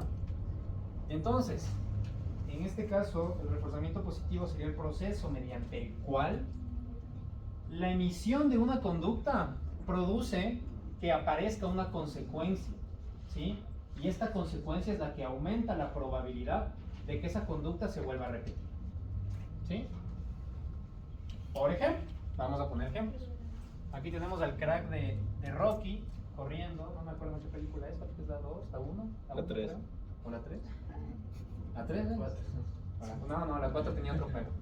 Creo que es la 1, me suena la 1. La 3. ¿No es cuando entrena para enfrentarse a Apolo? Es cuando se pelea con Mr. T. Era necesario el debate. Bueno, a ver. ¿Por qué puse básicamente quería hacer referencia, por ejemplo, a hacer ejercicio. La conducta de hacer ejercicio, ¿ya? Por ejemplo, empiezo un día a hacer ejercicio, hago ejercicio y la verdad es que la consecuencia de eso es que sí, me siento mucho más activo, siento mayor vitalidad, también mi comunidad verbal, es decir, esta comunidad con la que interactúo, como que me felicita, me empiezan a decir que me veo bien, ¿sí? Entonces, probablemente todas esas consecuencias fortalecen la probabilidad de que yo vuelva a hacer ejercicio para sentirme de esa forma, ¿sí? Ahorita con este ejemplo, si les ocurre a otros, literal, esto está presente en absolutamente todo. Quisiera, o sea, inclusive, no les quiero confundir, pero está en absolutamente todo. Sí. Si yo ahorita estoy caminando, es porque estoy teniendo un reforzamiento al caminar. Si yo estoy hablando, es porque estoy obteniendo un reforzamiento después de que estoy hablando. O sea, ustedes me escuchan, por ejemplo, me dan su atención, refuerzan mi conducta. Sí, por ejemplo, en el ejemplo del ejercicio, yo puedo hacer ejercicio y puedo estar odiándome todo el día porque no hice el ejercicio que quería, pero alguien me dijo y me reforzó positivamente, me añadió un comentario de me gusta como la disciplina que tienes, lo vuelvo a hacer. Es un refuerzo positivo. Vamos a ejemplos más chiquitos. Cuando un niño hace una rabieta y alguien le da un juguete, están reforzando o castigando la conducta. Cuando alguien les dice si yo sobrepienso mucho y tú me lo sobreexplicas, están reforzando o castigando. Gracias. ¿Qué más? También tienen que saber qué refuerzan. Vean qué refuerzan en sus parejas, por Dios. ¿Qué más? No me acuerdo. Algo súper importante, una distinción súper necesaria de realizar es que también es otro de los mitos que también tienen con el conductismo, esto de que solamente damos premios. Los estímulos reforzadores no son premios, por si acaso, no tiene nada que ver con eso. Por ejemplo, si yo un niño ya realiza algún tipo de conducta y le doy un chocolatito, el darle el chocolatito no es un reforzamiento, porque no podemos decir que existió un reforzamiento hasta ver que esa conducta se vuelva a repetir. Sí, porque tal vez alérgico e intolerante a la lactosa y en realidad estás castigando la conducta con el chocolate. Tal vez le duele la panza y le das un chicle o un caramelo, no va a querer estar en tu clase. Estás castigando. Positivamente, pero estás castigando. ¿Sí? Justamente yo, aprendiendo, ¿no? Me puse a entrenar a mis perros. Y justamente empecé a aplicar la de reforzamiento positivo, tomaba un premio, sin decir que tenía un premio, pero pues le daba el premio y le decía siéntate y se sentaba. Entonces le daba otra vez el premio y se sentaba. Entonces ahí estaba yo reforzando positivamente porque estoy dando un estímulo para que se repita la conducta de sentarse. Sí, justo. Qué bueno, qué buen ejemplo, precisamente. Y también más adelante también llevamos a ver las características necesarias para que el reforzamiento sea efectivo. ¿No es cierto? Hay otro ejemplo súper chistoso que pasa en parejas, que uno a veces no sabe, pero termina reforzando las peleas. Ah, sí, total. La típica de, ok, nos peleamos súper mal con mi pareja y le voy a dar flores, discúlpame, ¿sabes qué? Y sí, nos disculpamos, pero como son apetitivas, en el caso de que sí lo sean, empieza a las peleas a ser más frecuentes. No sé si se han dado cuenta de eso. Siempre que hay una reconciliación como súper buena, entonces la pelea aumenta por esperar la consecuencia de las flores, por ejemplo, que voy a recibir. Excelente ejemplo. De hecho, yo he escuchado de casos de amigos que amigos. Buscan la pelea porque el sexo de reconciliación es lo mejor que existe. Se refuerza la idea, sí. Entonces, claro, el valor de ese reforzador adquiere cualidades tales que a la final, sin darte cuenta, estás manteniendo la conducta de pelear. Por eso es justo lo que decía Johnny, miren en sus vidas, en qué están reforzando. Si hacen algo es porque está reforzándose. Total. Sí, totalmente. Como les digo, o sea, hasta lo más mínimo, no sé, ahorita caminar, hablar, pelear, gritar, cruzar la calle, o sea, todas las conductas que nosotros repetimos, las repetimos porque hay un reforzamiento detrás. O sea, esto está en absolutamente todo, en todo. ¿Ya? ¿Cambio? ¿Podemos buscar ejemplos de reforzamiento positivo con un estímulo aversivo? Sí, los golpes, ¿para quién es lo aversivo? Pero, por ejemplo, o sea, por ejemplo, yo pensaba justo en algo masoquista, pero si le fuerza quizás es porque sea... Exacto. Los golpes, ¿para quién es aversivo? Alza la mano. ¿Darlos o recibirlos? Recibirlos. Recibir golpes. Ya, ¿y por qué hay gente que le gustan las nalgadas?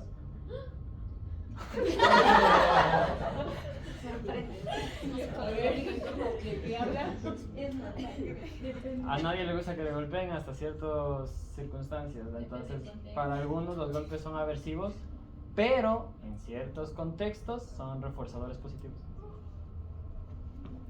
Precisamente, seguramente se adquirió, por ejemplo, el gusto por las nalgadas también por un proceso de contracondicionamiento. Sí. Pero ajá, ahí tenemos un ejemplo, ¿no? ¿Quieren aprender a condicionar fetiches? A la final sí, o sea, si lo vemos desde ese lado, a la final el recibir la nalgada no es algo aversivo para la persona, porque está siendo apetitivo. A menos de que sea un contexto. Sí, pero claro, depende de cada historia, de cada persona. Ok. Paula. Por ejemplo, ahí pensando, o sea, sí pueden haber casos, me quedé de rato pensando, así como que qué casos se puede ser. Y es verdad, o sea, cuando hay estos rasgos medio masoquistas, estas conductas medio masoquistas, hay cierta transformación de funciones en los estímulos. Entonces, ciertos estímulos que en realidad deberían ser aversivos para la mayoría, que en realidad sí se vuelven apetitivos. Pero algo que estaba pensando, por ejemplo, es que a una persona que le gusta y que, no sé, se mete en situaciones donde le van a criticar y donde sabe que se va a exponer y que le van a humillar y criticar y así, porque sí hay personas, sí suceden cosas así. Entonces, por ejemplo, ahí puede haber una reducción en una disonancia de coherencia dentro de lo que esa persona considera como coherente, y eso puede ser reforzante en términos funcionales. Entonces, sí hay ciertos casos en los que puede ser. Aparte, por ejemplo, el refuerzo, bueno, no el refuerzo positivo, el refuerzo negativo no es apetitivo, en realidad es como que te genera, por ejemplo, un alivio, pero no es así como que, qué bestia, me siento súper bien necesariamente. Ya, hay veces que solo con que te quiten un malestar ya es reforzante. Excelente ejemplo. También. Creo que lo hiciste comprender súper bien. Sí, muchas ¿Preguntas, gracias. dudas? De seguro hay. Sí, sí, por favor. En este llamado círculo de la violencia podría explicarse de esta forma. Sí, pero no es la única forma, porque entran muchas más variables. Pero sí es una forma, es algo que pasa. Sí. Sí, sí. O sea, pero, por ejemplo, en esto de reforzadores que son aversivos, yo cacho que, por ejemplo, las autolesiones, de que hay gente que se autolesiona como para regular, o sería reforzamiento negativo. Sí. Pero hasta cierto punto es como el dolor termina siendo más apetitivo que lo que había antes. Sí, ¿verdad? Claro, exacto. Entonces, al fin y al cabo, no es que el estímulo dolor físico sea apetitivo en sí mismo, pero lo otro es más aversivo. Correcto. Entonces, al fin y al cabo, como que siempre el reforzador es algo que o es apetitivo o es menos aversivo. ¿Sí o no? Concuerdo contigo, porque yo también tenía justamente la misma postura al respecto, ¿sí? Obviamente, para entender el tema de las autolesiones, yo lo vería más vinculado, como tú bien habías mencionado, desde el reforzamiento negativo, ¿sí? Pero también algo que Dani había dicho que me parece sumamente importante es que cambies el foco atencional, ¿sí? O sea, a la final, muchas personas, por ejemplo, que recurren a las autolesiones, recurren como tal a las autolesiones porque tal vez su experiencia privada es tan aversiva que al cambiar tu foco atencional a lo que te está doliendo en tu cuerpo, pues ahí estás obteniendo el reforzamiento. Y como tú dices, no necesariamente es que el dolor es apetitivo, tal vez lo que es apetitivo es quitarte esa estimulación aversiva, ¿no? Entonces sí, o sea, como les digo, el tema apetitivo, aversivo, cojámoslo con pinzas. Sí, esos conceptos sí les invito a que los cojamos con pinzas. Lo que sí les aconsejo que lo tengan en cuenta para comprender las diferencias entre cada uno de los tipos de reforzamientos o de castigos es esto de añadir o retirar. ¿Sí? Eso nomás. Por favor. Creo que justo para eso es importante verlo en contexto. Sí. Porque, por ejemplo, el hecho de cortarse, claro, se conoce que, bueno, te quita malestar o algo así, ¿no? Refuerzo negativo. Pero si lo vemos analizándolo ya en el contexto, puede haber momentos en los que en realidad puede ser un refuerzo positivo porque eso más bien trae atención o es un llamado de pedir ayuda o es un tipo de conducta un poco más instrumental. Entonces, sí, creo que más que verlo así como en una secuencia solo de eventos es importante entenderlo en contexto. Correcto, súper bien, sí, muy necesario. A mí, yo me di cuenta que me servían mucho para diferenciar el cuadrito anterior. Me sirve mucho leerlo al revés. Por ejemplo, si primero leo, hay dos palabras, ¿no es cierto? Primero leo la de acá. Si dice positivo, es que suma. Entonces, si veo que dice refuerzo, entonces ya me llega el concepto de una, no tengo que memorizar. Entonces, si le sirve, chévere leerlo de derecha a izquierda. Y solo se sabe, como dijo Marcial hace ratito, solo se sabe si funcionó como un refuerzo o no, si es que aumentó la conducta o no después. O sea, tú solo puedes saber si es un refuerzo o un castigo con el tiempo, después. Sí. Fuera que sea, pues, apetitivo o aversivo. Qué buena forma de mirarla, ¿sí? Leerla como de al revés, ¿no? Ver si está el más, es que suma, o sea, añades algo, si está el menos, es como que retiras algo. Y refuerzo es que aumenta la frecuencia. Perfecto, muy bien. ¿Paso? No, otro ejemplo también que podríamos poner dentro del contexto terapéutico, tal vez, ¿no? Aquí también habíamos puesto un ejemplo. Por ejemplo, la conducta del terapeuta, esta famosa conducta de validación, ¿no? Tal vez esta conducta de prestarle atención a ciertas verbalizaciones del paciente, probablemente sí, también si tal vez el consultante no era previamente una persona que se expresaba con facilidad, por así decirlo, y a partir de ciertos cambios en el contexto ejecutados por el terapeuta empieza a conversar más, empieza a abrirse un poco más, podríamos hablar también de que el terapeuta, al brindar esas señales, esos signos, está reforzando la conducta de hablar, la conducta de poder, de poder hablar, de poder interactuar en el contexto terapéutico, ¿ya? Bueno, también ahí les ponía el ejemplo de bañarse, aunque también el bañarse podríamos entenderlo dentro del reforzamiento negativo. Pero, por ejemplo, si nos gusta la sensación del agua corriendo por nuestro cuerpo y todo chévere, y bueno, claro, lo repetimos, pues probablemente también estamos hablando de un reforzamiento positivo. ¿Sí? Ahora sí, pásale nomás. A ver, existen algunos tipos igual de estímulos reforzadores. Tenemos los reforzadores incondicionados, que recordemos, siempre que hablamos de incondicionado a algo, estamos hablando de que no existió un proceso de aprendizaje que medie esa, o sea, no existió un proceso de aprendizaje que medie esa asociación, ¿sí?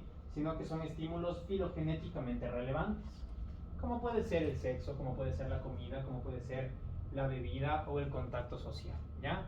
Entonces, en este caso estamos hablando de estímulos reforzadores incondicionados. También se los conoce como reforzadores naturales. En algunos textos los encontrarán de esa forma, con esa tipología, ¿ya? Tenemos los reforzadores condicionales, que básicamente son aquellos que adquieren una capacidad reforzadora a partir de la experiencia. Es decir, en este caso sí, se aprenden, ¿ya? Se aprenden a partir precisamente de una asociación clásica, de una asociación pavloviana, como ya vimos anteriormente, ¿sí? Como puede ser el dinero, los elogios, las calificaciones, ¿sí? Al inicio tal vez el ver un billete es un estímulo neutro, cuando todavía no somos seres tan verbalmente competentes de ejecutar la relación de todo lo que me puede dar el dinero. Tal vez veo un billete y es como que un billete. Pero probablemente luego de que ya adquiero un aprendizaje a partir del dinero, llevo a cabo conductas de acercamiento hacia ese dinero, ¿no? Entonces ahí estamos hablando de reforzadores condicionales, porque ya existió un aprendizaje que nos permita comprenderlos, ¿sí? También tenemos reforzadores condicionales generalizados. ¿A qué nos referimos con esto? Básicamente son estímulos que están asociados a múltiples fuentes de reforzamiento, como por ejemplo tu pareja, ¿sí? Tu pareja puede ser un estímulo reforzador generalizado, porque claro, con ella puedes pasar tiempo, puedes comer, ¿sí? Con ella puedes, no sé, ir al cine, hacer muchísimas actividades que te gusten, puedes tener relaciones, bueno, un montón de cosas, ¿no? Entonces, a la final, a tu pareja están asociadas muchísimas conductas. De igual manera el dinero. Con el dinero podemos hacer muchas cosas, ¿sí? Entonces, ahí estamos hablando de un reforzador generalizado, ¿sí? ¿Hasta aquí alguna duda de esto? ¿Nada? Ya. Siguiente. Bueno, justo lo que les decía hace rato, ahora vamos a ver un poco cuáles son los parámetros que afectan la efectividad de un reforzamiento, ¿sí? Encontré algunos que considero que son los más relevantes como tal. En primer lugar, la contingencia. ¿A qué nos referimos con esto? Que ante una determinada conducta, ¿sí? Al yo llevar a cabo esa conducta, es más probable que yo adquiera esa consecuencia que quiero obtener, ¿sí? Por ejemplo, no sé, un niño, ¿ya? Un niño que le hace una pataleta a la mamá porque aprendió que previamente cuando hacía eso, la mamá le daba lo que quería a la final, ¿no? Entonces el niño sabe que ante la presencia de la pataleta es más probable que la mamá le dé, en este caso, lo que el niño quiere, ¿sí? Entonces ahí estamos hablando justamente de una contingencia, ¿ya? Contigüidad, ¿a qué nos referimos con esto? A que la presentación de este estímulo reforzador siempre va a ser más efectivo si se lo presenta poco tiempo después de la ejecución de la conducta, ¿ya? Por ejemplo, lo que tú me decías ahorita de tu perrito, que le entrenabas, no sería lo mismo que tú, cuando el perrito lleva a cabo el comportamiento que tú le quieres reforzar, le des, en este caso, el premio, ¿sí? A que se lo des 20 minutos después, o a que se los des 15 minutos, o 10 minutos, o 5 minutos después, ¿sí? Entonces, el tema de la continuidad es muy necesario que lo tengamos en cuenta. Sí, por ejemplo, aquí te corto. La inmediatez es importante. Por ejemplo, pasa mucho y en padres de familia se darán cuenta que si sacaron una nota mala a las 8 de la mañana y el regaño es a las 6 de la tarde, no están castigando lo que quieren castigar. Y no están reforzando lo que quieren castigar. Tal vez si es que en realidad les habla y les comunica a las 6 de la tarde lo que le pasó a las 8 de la mañana y les mete una zarandeada, están castigando, que ya habíamos castigado, el hecho de hablar. Entonces, mi hijo no me habla. No, señora. Entonces, va por ese lado. La inmediatez es importante. ¿Ok?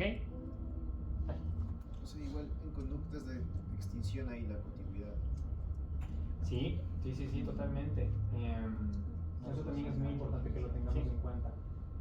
Si en este caso, o sea, bueno, llevamos más adelante igual a ver la extinción operante, que es diferente a la extinción pavloviana, ¿sí? Pero sí, es sumamente importante la contiguidad. Cuando queremos establecer algún tipo de aprendizaje, siempre la contiguidad va a ser una variable muy necesaria a tener en cuenta, ¿sí? Y recordemos esto, si es cuanto más próxima la conducta sea, más efectiva va a ser el proceso de reforzamiento que vamos a realizar, o mejor dicho, tiene más posibilidad de ser efectivo, ¿sí? La magnitud, sí, con esto más que nada, como su mismo nombre lo indica, nos referimos a la magnitud del reforzador, ¿sí? No sé, por ejemplo, me saco una buena calificación, ¿sí? Y mis padres, no es lo mismo que me lo recompensen, digamos que yo soy un comilón de peso y que me encanta que, no sé, que me den algún tipo de alimento, ¿no? No es lo mismo que tal vez me premien con una galletita que me premien con una comida completa, ¿sí? Con ahí un banquete bien delicioso. Entonces ahí hablamos un poquito de magnitud, ¿ya? También eso es importante que lo tengamos en cuenta. La cualidad básicamente como que la forma en la que se presenta el reforzador, ¿sí? No es más que eso. En cuanto a las contingencias competitivas, ¿sí? A ver, esto también es súper importante que lo tengamos en cuenta. ¿A qué nos referimos con contingencias competitivas? ¿Ya? Por ejemplo, para mí es más fácil quedarme en mi cama acostado jugando un videojuego que levantarme a hacer ejercicio, por ejemplo, ¿ya? Porque tal vez justamente aquí el levantarme a hacer ejercicio sí implica mucho más esfuerzo de mi parte, ¿ya? Entonces, en este caso, si yo quiero aumentar la probabilidad de levantarme de mi cama a hacer ejercicio, una variable que le daría competencia a eso que quiero yo implementar, que sería levantarme de mi cama a hacer ejercicio, sería precisamente la comodidad de mi cama, el estar ahí jugando videojuegos y todo esto, porque de alguna forma hace que tal vez el acceder al reforzamiento después de jugar videojuegos es mucho más fácil que acceder a él después de hacer ejercicio, que implica que me levante de la cama, me ponga ropa de ejercicio, salga a correr o me vaya al gimnasio, ¿sí? Entonces, coste de respuesta, ¿no? Precisamente, eso también se lo conoce como coste de respuesta, ¿sí? Operaciones motivadoras. Esto ya lo vamos a ver más adelante, pero básicamente lo definiríamos como características que aumentan el valor reforzante de una consecuencia, ¿sí?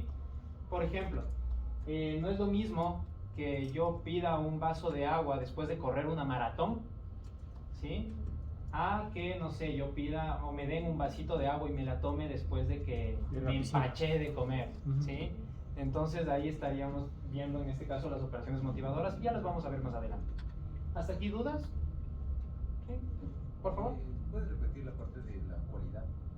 Ya, básicamente la forma, o sea, la forma en la que se presenta el estímulo reforzador. Sí, más que nada es eso.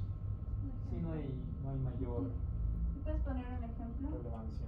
de cómo afectaría una cualidad para que el reforzador sea más o menos efectivo? Claro, a ver, déjame ver cómo lo podría estructurar. A ver, verás, por ejemplo,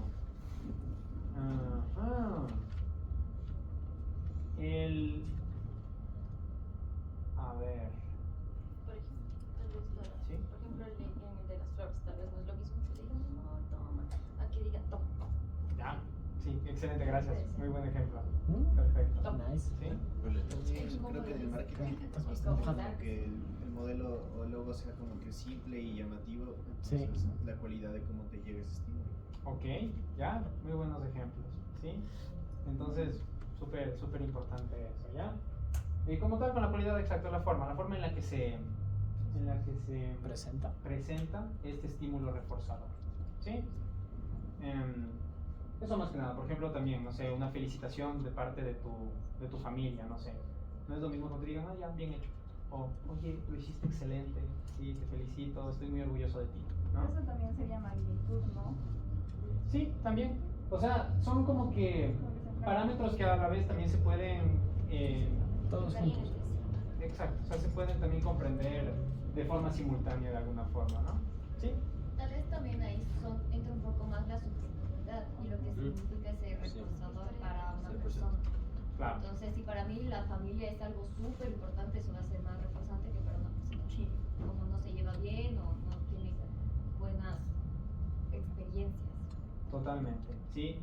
Muchas gracias por la aportación. Precisamente, la historia de aprendizaje, como sabemos, a la final es lo que le va a terminar dando forma a todos nuestros aprendizajes, ¿sí? A todos nuestros aprendizajes posteriores, ¿sí? Por ejemplo, claro, si yo nací en una familia con determinado tipo de creencias, probablemente ciertos estímulos reforzadores sean más o menos reforzantes para mí, ¿sí? Eso es súper importante. ¿Sí? Por favor, de las contingencias competitivas. Claro, por ejemplo, cuando existe otro tipo de conducta potencial que puede tener un efecto reforzante más inmediato, por ejemplo. Dalo más ¿no? simple. Muy técnico esto. ¿Cómo? Está muy técnico. Ya, o sea, a ver, por ejemplo, el ejemplo que les ponía, ¿no? Es mucho más fácil para mí el levantarme, mejor dicho, el estar en mi cama, no sé, jugando videojuegos, que levantarme de mi cama a hacer ejercicio, o no sé, hacerme la comida, ¿ya? ¿Por qué? Porque en este caso el coste de respuesta, o sea, me cuesta menos esfuerzo el estar en mi cama jugando los videojuegos que irme, en este caso, a, no sé, ponerme la ropa necesaria para hacer ejercicio, o ir a la cocina a preparar todos los ingredientes, hacerme la comida. Sí, las competencias competitivas, si es que es el coste de respuesta, no es más de cuánto me cuesta tener un reforzador. Por ejemplo, es más fácil quedarme en la cama y comer a ir a hacer ejercicio y hacer dieta, porque el coste de respuesta es más grande. Tengo que hacerme mi comida, tengo que comprar mis alimentos, y eso a la larga con un reforzador atemporal, que es verme bien, digamos que es más fácil lo inmediato, siempre va a ser más fácil lo inmediato. Entonces por eso el coste de respuesta es hasta por supervivencia. Nosotros antes no podíamos gastar energía en algo que no nos funcionara inmediatamente. Entonces el coste de respuesta para un mamut sería coger un árbol, coger una obsidiana, talar la obsidiana, hacer una lanza, llamar a 5 personas, ir al campamento y recién ahí comer, en vez de ir y salir a coger un árbol, una fruta. Pero la fruta no mete nada, entonces el coste de respuesta es más grande y normalmente es directamente proporcional a las ventajas o consecuencias que tenga. Si es que mato un mamut y no tengo que volver a matarlo en 2 semanas, increíble. Pero es eso. Sí, no, es eso. Precisamente, súper buen ejemplo, Dionisito, gracias. Y también algo que nos puede ayudar a comprender, por ejemplo, en qué casos tal vez estas contingencias competitivas perderían importancia precisamente por el lenguaje. Sí. Porque recordemos que, bueno, es algo que ya vamos a ver posteriormente, porque a la final el lenguaje es lo que nos va a permitir estructurar todo lo que queremos a la final impartirles dentro de este módulo. Pero lo bonito del lenguaje es que nos permite contactar con reforzadores atemporales. ¿Sí? O sea, no necesariamente que tienen que estar ahí en ese momento presente. Si, por ejemplo, para mí es importante, por mi historia de aprendizaje, no sé, el ser una persona activa, levantarme y hacer ejercicio, pues como ya interviene el lenguaje, posiblemente ese coste de respuesta ya pues pase a ser un tema secundario, ¿no? Entonces, eso también a tener en cuenta. ¿Hasta ahí claro esta parte? ¿Sí? Bueno, vamos a también a... Marcial, 10 minutos. Pero ¿cómo se va tanto el tiempo? A ver, ya. Vamos a hacer unas pequeñas acotaciones ya para terminar con el reforzamiento positivo. con el reforzamiento en general. En primer lugar, el reforzamiento es un proceso, ¿sí? Como les decía, no es un objeto, no es un premio. Esto dejémoslo muy claro, ¿sí? Entonces es un proceso. Los estímulos no tienen valor en sí mismos. Su función depende del contexto y la historia del organismo, ¿sí? Entonces, eso también es muy importante. Para nosotros decir que una consecuencia puede servir como un estímulo reforzador o no, tenemos que primero mirar la historia de aprendizaje de la persona, ¿sí? Tenemos que mirar también en qué contexto se va a proporcionar ese estímulo reforzador, ¿sí? Entonces eso es sumamente importante. Por ejemplo, no sé, muchas veces se piensa que darle a un niño un caramelo es como que ya, chévere, estoy aplicando conductismo. Estoy haciendo conductismo. Pero no, o sea, posiblemente ese niño el caramelo no le guste, ¿no? O posiblemente sin darnos cuenta estamos reforzando otro tipo de conductas que tal vez no queremos reforzar, ¿sí? Entonces eso es muy importante a tener en cuenta, ¿ya? Otro punto muy importante, la conducta no es teleológica, es decir, no se da por objetivos, ¿sí? Sino por consecuencias pasadas.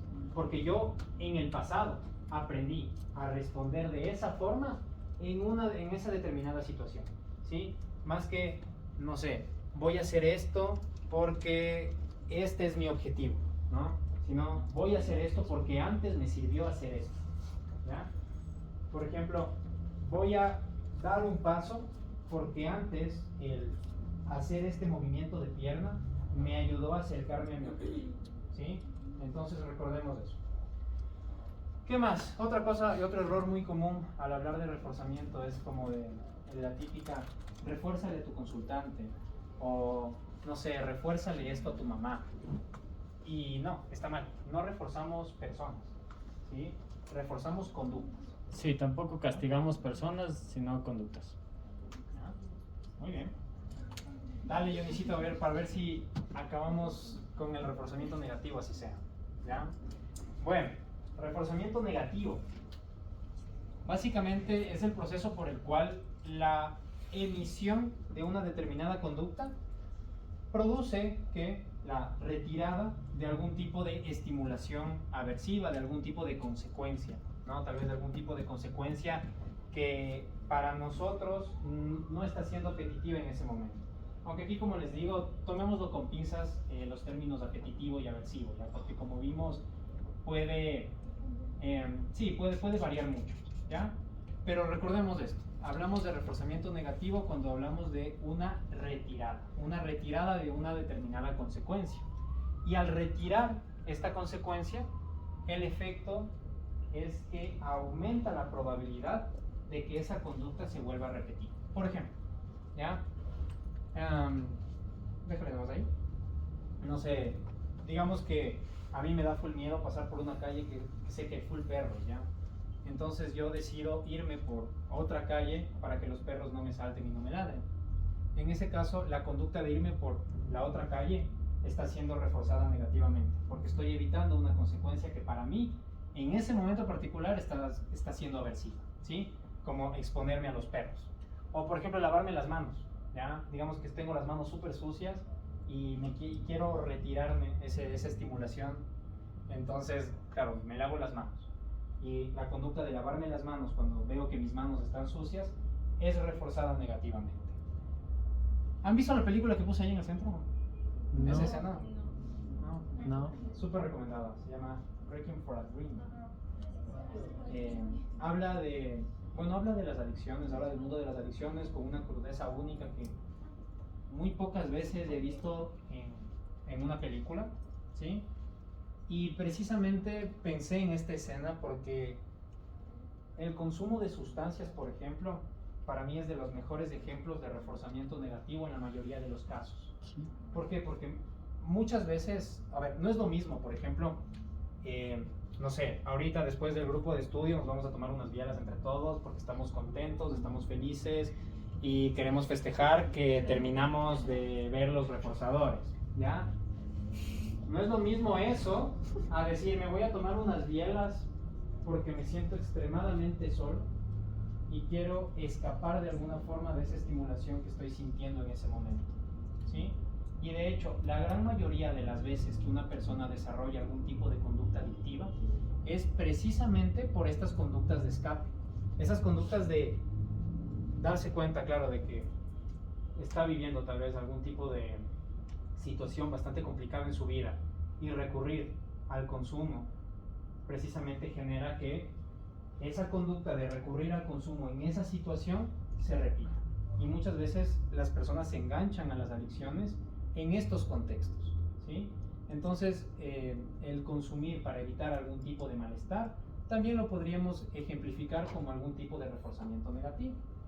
Y ahora, también un ejemplo básico que creo que a todos nos ha pasado, no sé si tal vez, bueno, si les ha sucedido, no sé, que están en su carro, no se ponen el cinturón y empieza a sonar el pi, pi, pi, pi.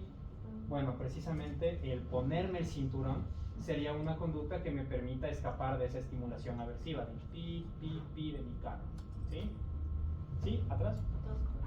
Una pregunta claro. Con respecto a las drogas. ¿Se puede presentar un refuerzo positivo y negativo al mismo tiempo? Sí, totalmente. Porque con las drogas es, ok, es refuerzo negativo porque me evita sentirme triste, preocupado, no sé. Pero a la vez es positivo porque pongo a la droga como... sí, es estimulante, de por sí es apetitivo. Claro, sí. Entonces, como me aumento ese estímulo y eso me hace sentirme bien, aumenta la respuesta de seguirme drogando. Sí, correcto. Entonces, sí. Pueden ser los dos. Sí, pueden ser los dos. O sea, con el análisis funcional se ve los dos. Se dibuja los dos. Y se pone como que R de reforzamiento más / menos, ¿no? Como que están presentes los dos tipos de reforzamiento en este caso, ¿sí? Ejemplos que nos puedan dar, ejemplos que nos puedan dar de positivo y negativo, para ver si entendieron, para ver si lo entendieron. Me da hambre y como. Me da hambre y como. La opción, sí, eso es clásico y operante. ¿Por qué? Porque me da hambre y como satisface la opción biológica, y el levantarme, pararme, caminar, abrir el snack, eso ya es operante y es positivo. Bueno, y también el escapar, por ejemplo, de la estimulación aversiva que me genera sentir hambre, podríamos hablar de reforzamiento negativo. Sí. Como se dan cuenta, básicamente esos principios no están escritos en piedra, ¿no? O sea, podemos encontrar ambos, ¿sí? Podemos también realizar cadenas asociativas a partir de todo lo que hemos visto. ¿Otro ejemplo? ¿Sí? Los likes en las fotos. Sí, ya, reforzamiento positivo.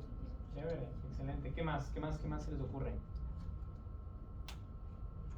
Algo, o sea, justo el interruptor se prende la luz. Sí, el reforzamiento positivo. Muy bien. Sí, sí.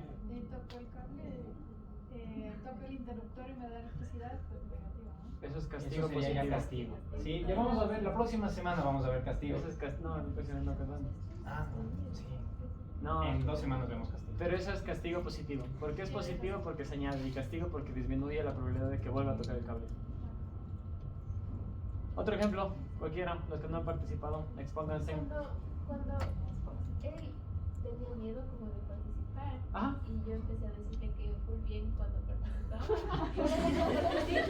O sea, si les sirvió. Muy bien. Si les sirvió.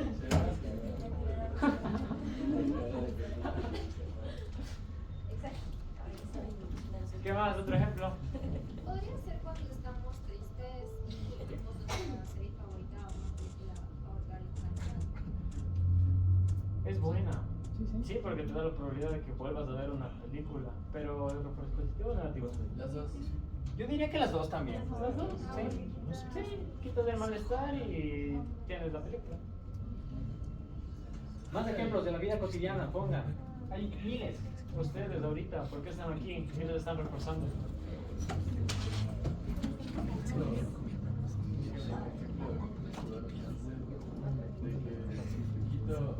la mamá le quita la tele al hijo para que haga los deberes.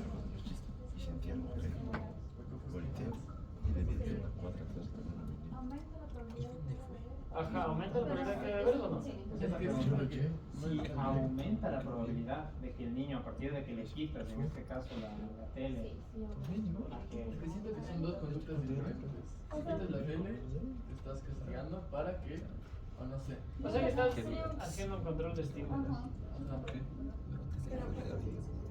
Pero si es que no te compliques tanto, si le aumenta la probabilidad de que haga deberes, se refuerza.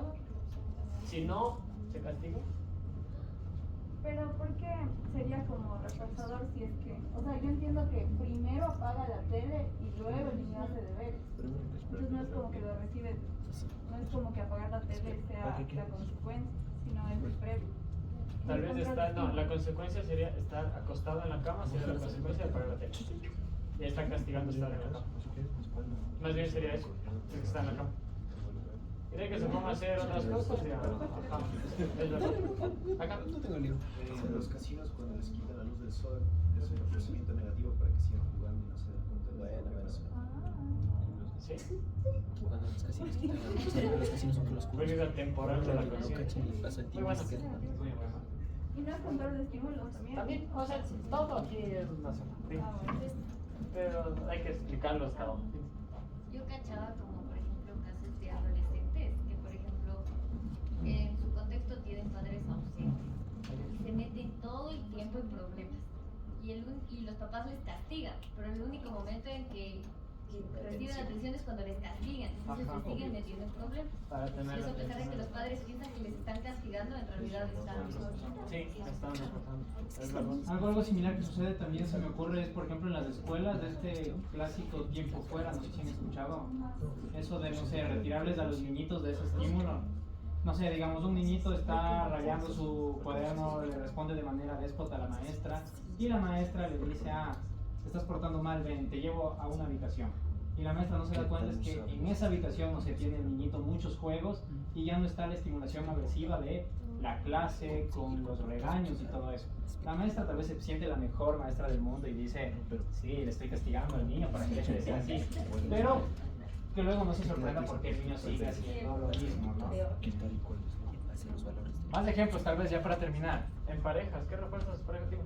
Creo que sería también cuando suena una campana cuando estamos en clases y suena la campana ya todos se levantan. Sí, es un reforzamiento negativo por estar en clase. ¿Y la campana sería un estímulo reforzador incondicionado o condicionado? Es que eso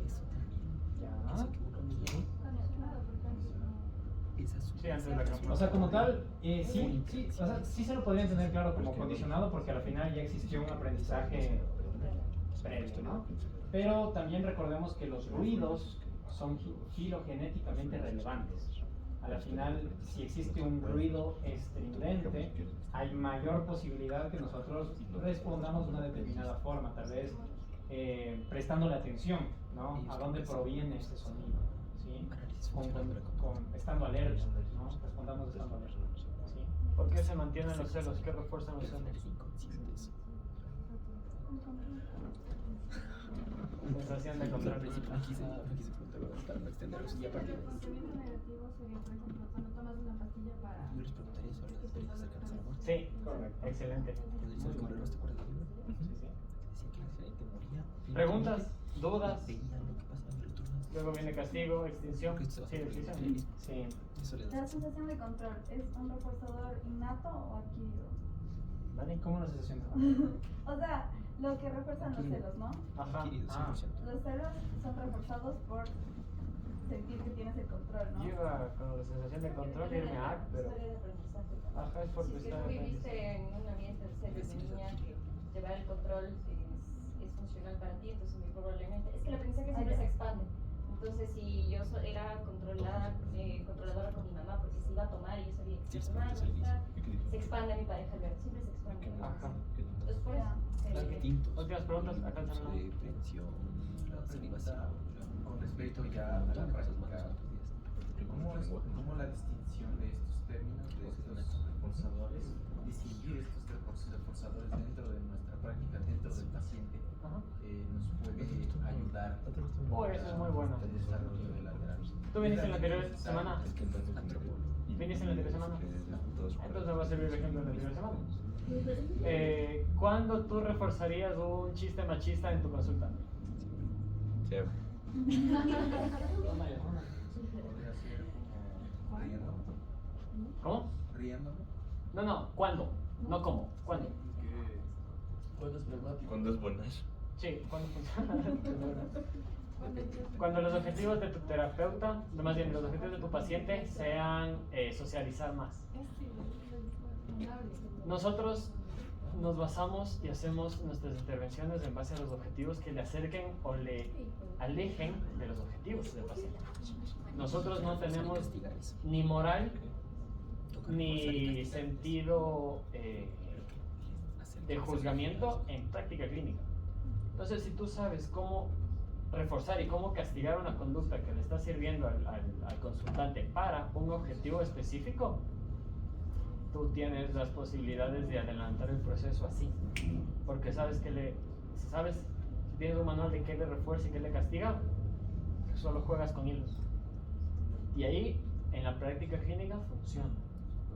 Porque aunque nosotros estemos, más bien, cuando nosotros tengamos un espacio artificial, que es la consulta, vacío, silencioso, o huele rico, es muy artificial, no dejamos de tener los mismos principios de aprendizaje.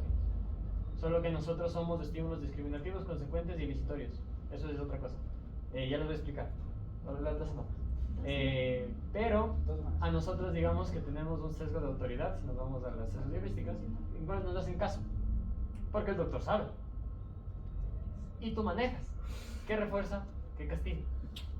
Y acercas al consultante simplemente a sus objetivos. Sin tú tener un juicio de valor. Para eso sirve la clínica. Y a la final también el conocer, por ejemplo, en la historia de tu consultante, qué le refuerza, qué tipo de reforzamiento está implicado, también te va a ayudar. Obviamente es el paso trascendental para poder modificar ese comportamiento, si es que es algún tipo de comportamiento que tu consultante quiere modificar en terapia. No sé, por ejemplo, de nuevo, el ejemplo de consumo problemático. Ya digamos que llega un paciente, un consultante, mejor dicho, porque quiere reducir su consumo de alcohol, ¿ya? Y tú identificas en qué contextos tu consultante recurre al alcohol y te das cuenta que suele recurrir al alcohol, no sé, cuando está extenuado por el trabajo, cuando tiene algún tipo de problema con su familia, ¿sí? Entonces, claro, tú al identificar esos estímulos discriminativos antecedentes, que ya lo vamos a ver ya lo vamos a ver, pero al identificar qué es aquello que está manteniendo la conducta, en este caso la conducta de consumir alcohol, tú vas a poder también intervenir dentro de la sesión. Por ejemplo,